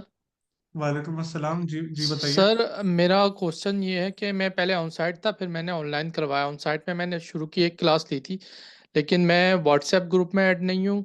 और दूसरा ये कि मुझे रिकॉर्डिंग्स नहीं मिल रही। आपने कहा था कि एक हफ्ते तक आपको रिकॉर्डिंग मिल जाएगी, और ये स्लाइड्स मैंने भी अपना नहीं मिल रही वो इंडक्शन आप की क्लास में। नहीं, आपके फेस टू फेस ट्रेनर कौन थे? फहाद उमर, कराची से बात कर फवाद रहा हूँ। भाई थे ना, तो वो हर सिटी टू सिटी होता है ना, ऑनलाइन में अब आप आए तो पुराना मटेरियल आपको मिल जाएगा। मैंने आपको अपना व्हाट्सएप नंबर भेज दिया, इस पर आप मुझे बस मैसेज भेज दीजिए कि जो है आप मुझे क्लास के बाद व्हाट्सएप ग्रुप में ऐड कर लें, तो मैं भी थोड़ी देर में आपको ऐड कर लूंगा और पिछला मटेरियल भी भेज दूंगा। ठीक है, थैंक यू सर। वेलकम। जी शहरियार भाई आप बताइए। अस्सलाम वालेकुम सर। वालेकुम अस्सलाम। जी बताइए। सर पहला मेरा भी वही इशू है, मेरी पहली क्लास मिस हुई है, उसका डेमो और व्हाट्सएप ग्रुप में मैं ऐड होना चाहूँगा। मैं आपके नंबर पे अपनी डिटेल भी मैसेज कर दूंगा। ठीक है। ठीक है, मैं आपको सारा डेटा शेयर कर दूंगा, बेफिक्र हो जाए। सर दूसरा वो पहली क्लास के हवाले से ही शायद सवाल होगा कि पासपोर्ट की सर रिक्वायरमेंट नहीं है, मैं एज अ पाकिस्तानी नहीं ये काम कर सकता कि अगर मैं कर पासपोर्ट सकते के हैं। थ्रू अप्लाई करूं विदाउट, तो उस पे आपकी क्या राय है? शहरियार में 100% आप कर सकते हैं, और इसके लिए भी आपको मैं रिकॉर्डिंग भेजूंगा, तो उसमें सारे पॉइंट डिस्कस्ड हैं। पासपोर्ट स्टैंड कैसा हुआ हुआ होना चाहिए, सारी चीजें हुई हुई हैं। आपने वो ठीक क्लास है। की रिकॉर्डिंग देखनी है। उसके बाद ठीक है जब सर। ग्रुप में मैं ऐड कर लूंगा, तो Monday to Thursday Pakistan time दोपहर 12 से शाम 6 बजे ग्रुप ओपन होता है। तो रिकॉर्डिंग देखने के बाद कोई भी सवाल होगा आपने उस ग्रुप में पूछना है, ग्रुप टाइमिंग्स में, तो मैं आपको उस पर रिस्पॉन्स दे दूंगा। वैसे आपके जो सवाल आते हैं ऑटोमेटिकली उसमें आंसर हुए हैं। ठीक है सर। और सर इसमें जो आईपी और सिस्टम को कहते हैं स्टैटिक रखें, ये भी उसी के अंदर कवर्ड है कि आप एक उसमें ये ही सब सिस्टम बताया को हुआ है। यूज करें? चल ठीक है सर। आइडियली ठीक एक है ही सर। उसमें करना चाहिए, ताकि आपका इंटरनेट सेफ हो, ताकि किसी ने खुदा ना खास्ता कभी सस्पेंडेड अकाउंट वगैरह ओपन किया तो आपकी आईपी सेफ रहे। इसके ऊपर बकायदा अकाउंट हेल्थ पे आप लोगों की क्लास भी होगी आने वाले दिनों में। ठीक है सर, थैंक यू। जी। जी उस्मान भाई आप बताइए।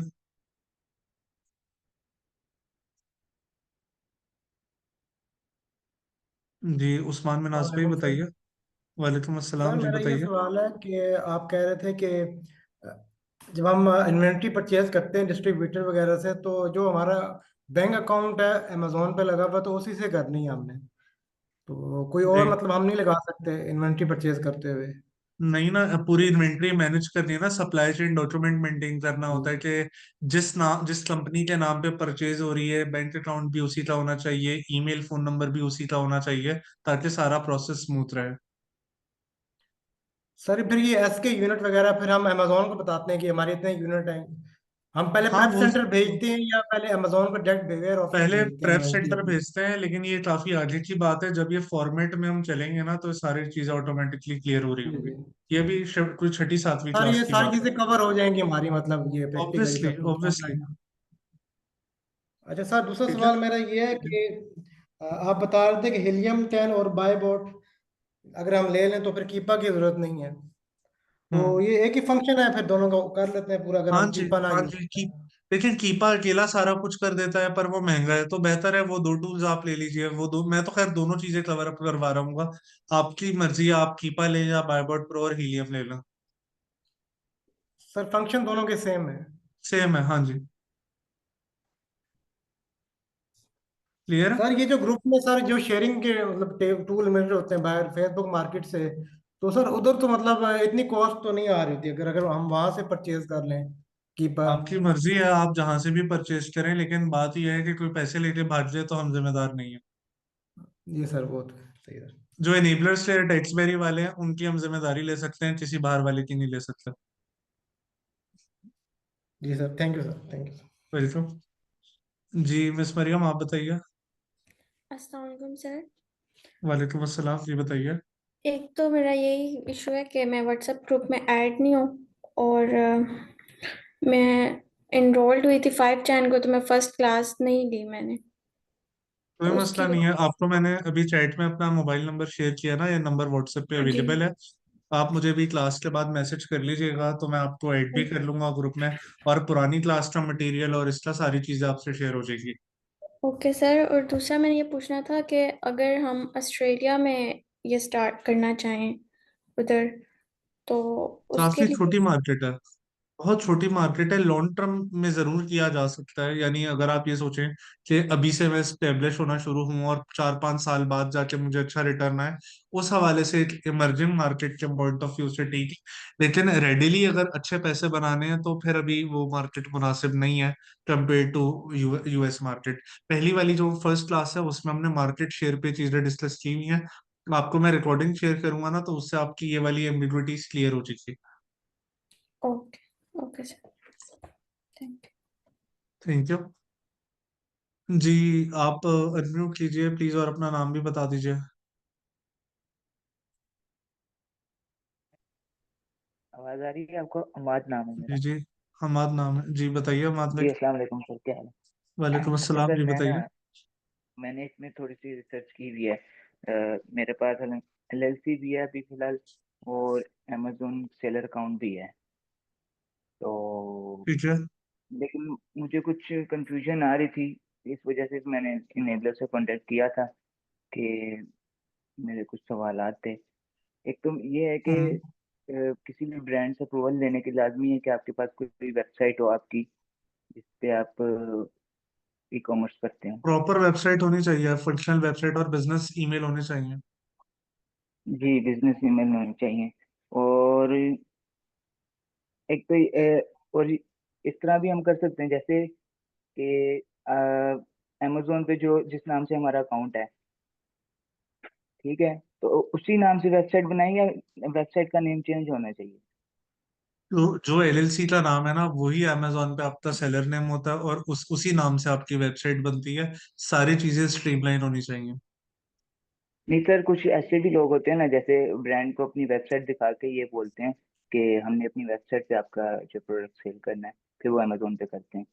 तो इस पर प्रोसेस में मेरे पर पास ये नाम तो अगर वही होता है ना, वेबसाइट का नाम तो वही कंपनी नेम पे ही होता है ना। जैसे अगर मेरी कंपनी का नाम है क्रॉसमोरियन एंटरप्राइजेज एलएलसी, तो मेरी वेबसाइट है जी, क्रॉसमोरियन एंटरप्राइजेज डॉट कॉम। ठीक है। तो सर, जब हम ब्रांड से अप्रूवल लेते हैं, उनको हम कहते हैं कि जी हम अपनी वेबसाइट पे अपना आपका प्रोडक्ट बेचेंगे, लेकिन हम इसकी बेचते अमेजोन पे हैं, तो इसका कोई इशू तो नहीं आता? इशू नहीं आता। और हमाद भाई, ये बहुत आगे की बात है, ये सारी चीजें वक्त आने पे क्लियर होंगी। जो नए लोग हैं जिनकी कोई रिसर्च नहीं है अभी, वो सारे कंफ्यूज हो जाएंगे। जब वक्त आएगा, जी जी जी, बाकायदा ब्रांड अप्रूवल पे पूरी क्लास है, सारी चीजें कवर अप हो रही होंगी। चलें, जज़ाकल्लाह सर, जज़ाकल्लाह। ठीक है जी। हमजा भाई जज़ाकल्लाह। आप बताइए। Thank you. जी अस्सलाम वालेकुम सर, आवाज़ आ रही? जी जी, वालेकुम अस्सलाम, बताइए। सर मेरा क्वेश्चन था वेबसाइट से रिलेटेड। जो अब एलएलसी जब हमने करवानी है रजिस्टर्ड, उसके साथ ही हम वेबसाइट भी साथ ही बनवा लें उनसे, सर तारिक साहब से, जो आपने रिकमेंड की है? जी जी, या देखिए अभी जब एलएलसी रजिस्टर हो जाती है देन हम वेबसाइट बना सकते हैं? जिस दिन जिस दिन कंपनी की रजिस्ट्रेशन का पहला डॉक्यूमेंट आ जाए ना, उस दिन वेबसाइट अप्लाई करवानी चाहिए, ताकि श्योर जी हो जाए कि हाँ कंपनी बन रही है। अब कंपनी की बाकी चीजें तो बनती रहेंगी, लेकिन जिस दिन कंपनी फॉर्मेशन लेटर रिसीव हो जाए, जिसको आर्टिकल ऑफ ऑर्गेनाइजेशन भी कहते हैं, उस दिन वेबसाइट अप्लाई करवा देनी चाहिए। जी सर, थैंक यू, जस्ट यही क्वेश्चन था मेरा। वेलकम। जी, बिलाल भाई आप बताइए।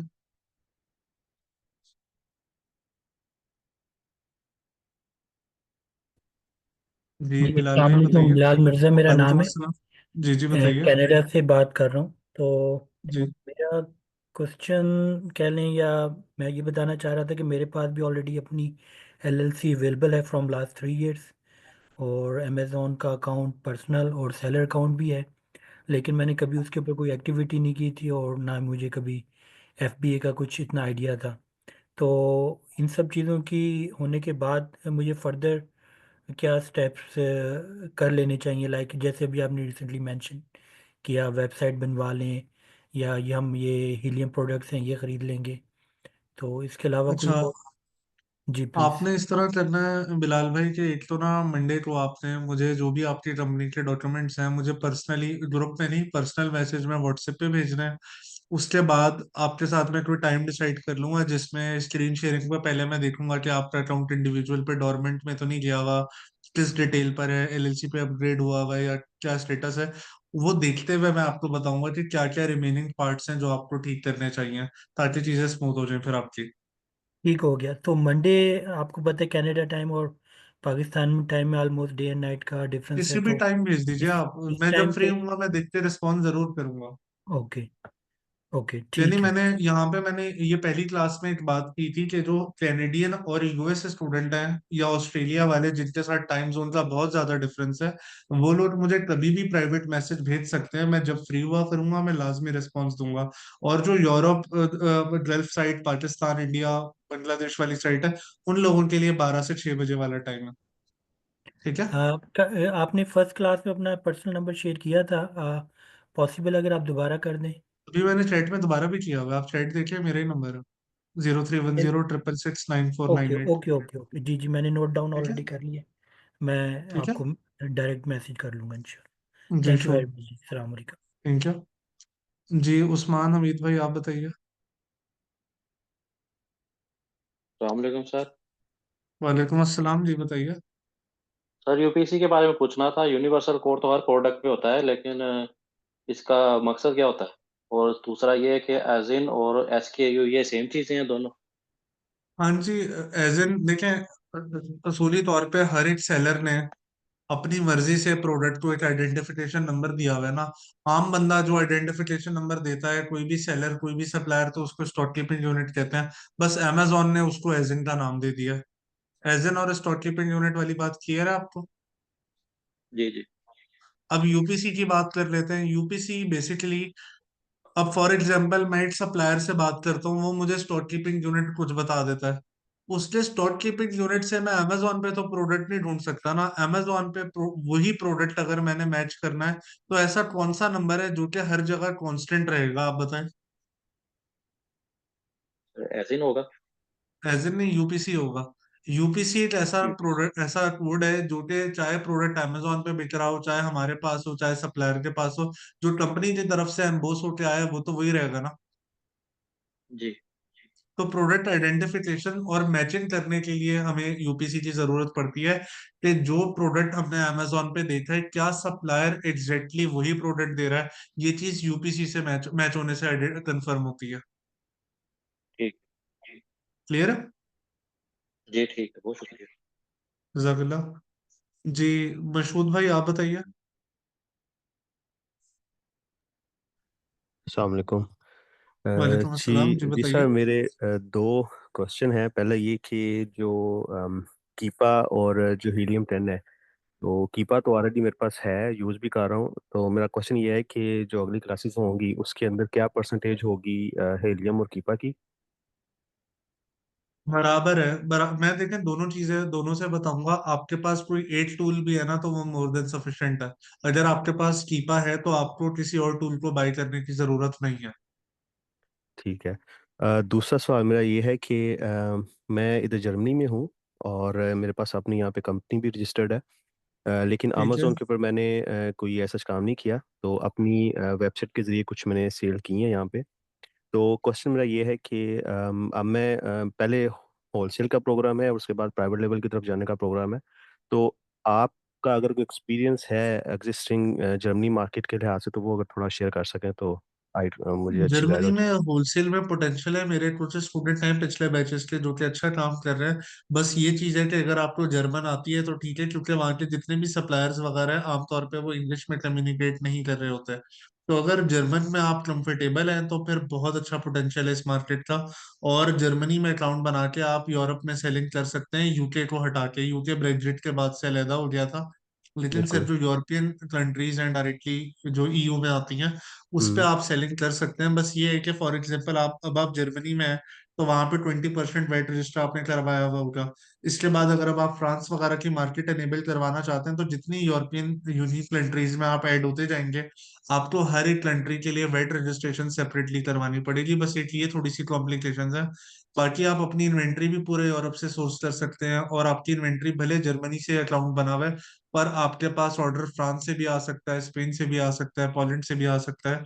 तो वो कंप्लीट एक्सेस आपको मिल जाएगा। बस मेन चीज ये है, चाहे कॉल पे बात करना हो चाहे ईमेल पे बात करना हो, जर्मन आपको आनी चाहिए। हाँ जी सर, जर्मन का तो लैंग्वेज का ऐसा कोई इशू नहीं है।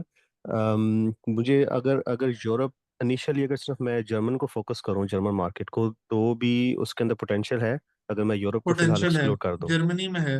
क्योंकि देखें यूएस के बाद जो है ना, दूसरे या तीसरे नंबर पे जर्मनी है। जर्मनी इवन यूके से ज्यादा बड़ी मार्केट है। बस वो लोग वहां पे जाते हुए इसलिए डरते हैं क्योंकि लैंग्वेज बैरियर होता है काफी ज्यादा। पर अगर आपको जर्मन आती है तो आपके लिए तो प्लस पॉइंट है।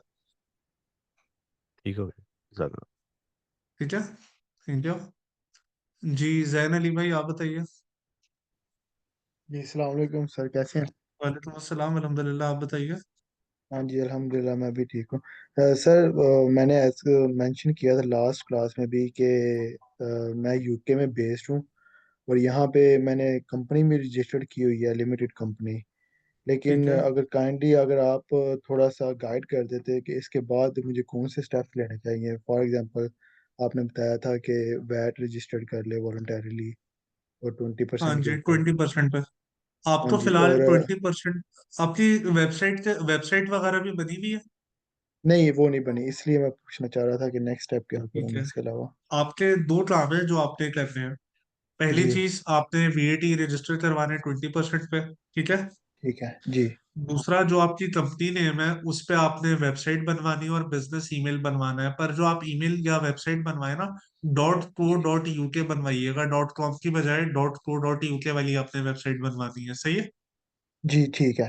ठीक है, बस ये मैं है, इंशाल्लाह बाकी नेक्स्ट सैंपल्स में क्लास तक रेडी करवाता हूँ ये भी। हाँ जी, बस ये दो चीजें आप करवा लें। उसके बाद आप मुझे अपना अकाउंट एक दफा चेक करवा दीजिएगा। उसके बाद जो जो चीजें हम यहाँ कर रहे होंगे तो आप साथ साथ अप्लाई करके अल्टीमेटली टाइमली प्रोडक्ट, क्योंकि देखें जिन लोगों का अकाउंट बना हुआ है ना पहले से जी और सारी चीजें सेटअप हुई हुई हैं, तो आप लोगों से तो मेरी ये एक्सपेक्टेशन होगी कि ड्यूरिंग द कोर्स आप लोगों के प्रोडक्ट लॉन्च हो सके। इंशाल्लाह। ठीक है, थैंक यू। ठीक है, थैंक जी यू। थैंक अस्सलाम जी वालेकुम। साविस भाई आप बताइए।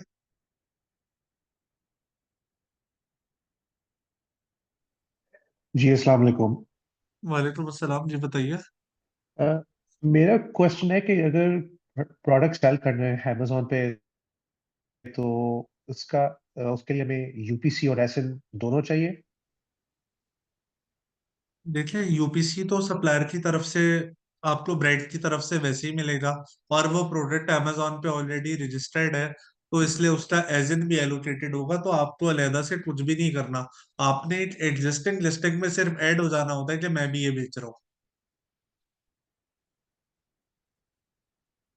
ओके, ठीक है, शुक्रिया, दैट्स ऑल। Thank you. क्योंकि देखिए, जो टर्मिनोलॉजीज है ना, ये हम इसलिए सीखते हैं ताकि जब हम आपस में कम्युनिकेट कर रहे हो तो हमारे लिए चीजें आसान हो और हमें समझ आ रहा हो कि हम बात क्या कर रहे हैं। जी अहमद भाई आप बताइए। अस्सलाम वालेकुम, मेरा नाम मरियम है। वालेकुम अस्सलाम, जी बताइए आप।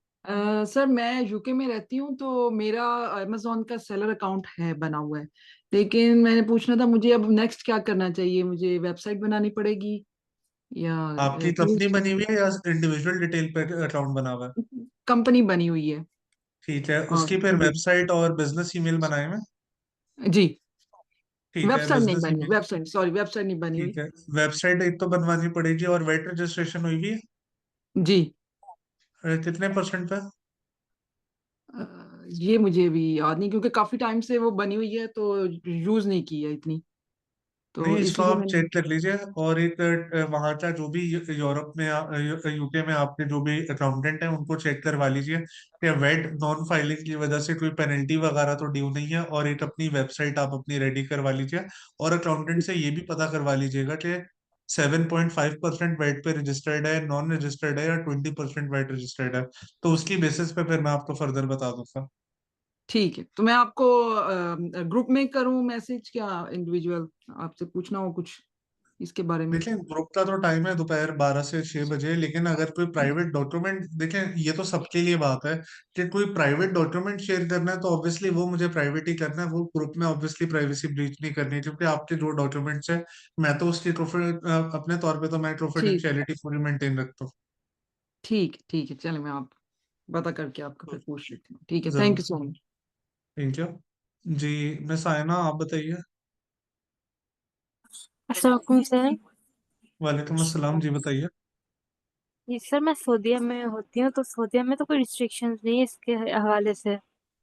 नहीं तो सऊदीया में ओके कोई प्रॉब्लम नहीं है, आप आराम से सऊदीया के थ्रू अपना यूएस मार्केट में अकाउंट बना के सेल कर सकते हैं।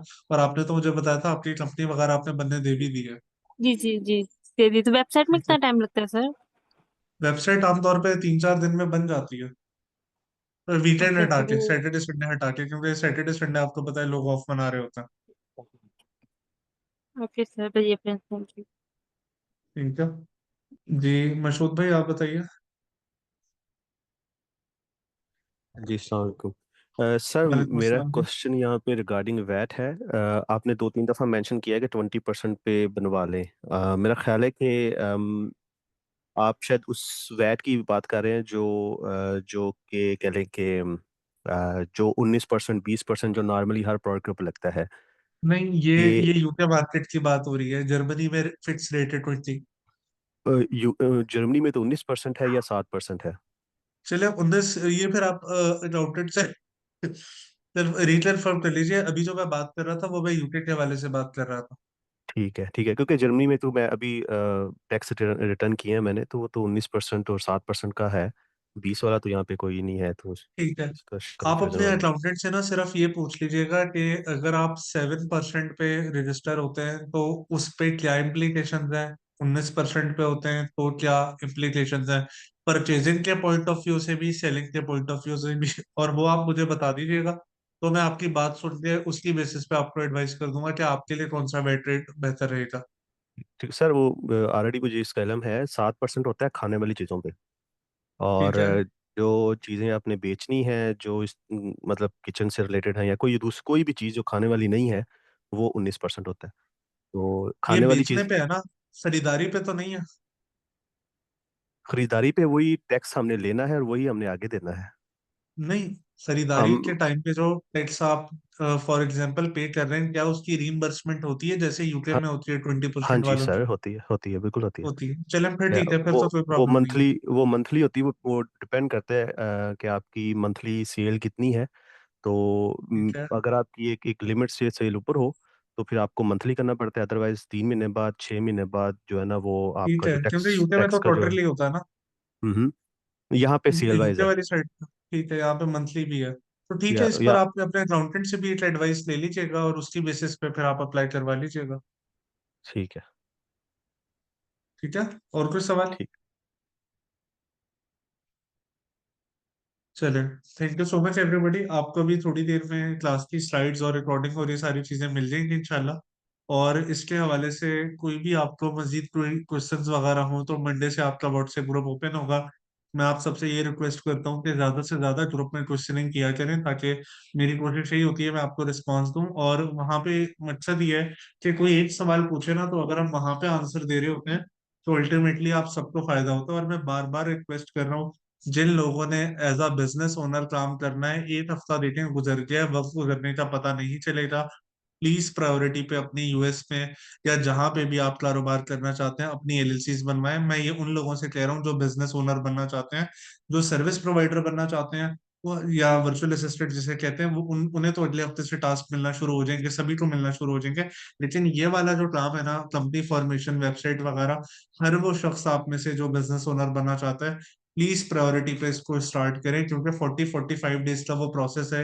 समटाइम 50 डेज भी लग जाते हैं। तो जितना देर से स्टार्ट करेंगे उतना प्रोसेस डिले हो जाएगा और फिर मोटिवेशन वगैरह भी लूज होना शुरू हो जाती है। So it is highly recommended कि टाइमली इन चीजों को मैनेज करें। Thank you so much everybody, आपको भी सारी चीजें थोड़ी देर में मिल जाएंगी। जज़ाकल्लाह, अल्लाह हाफिज।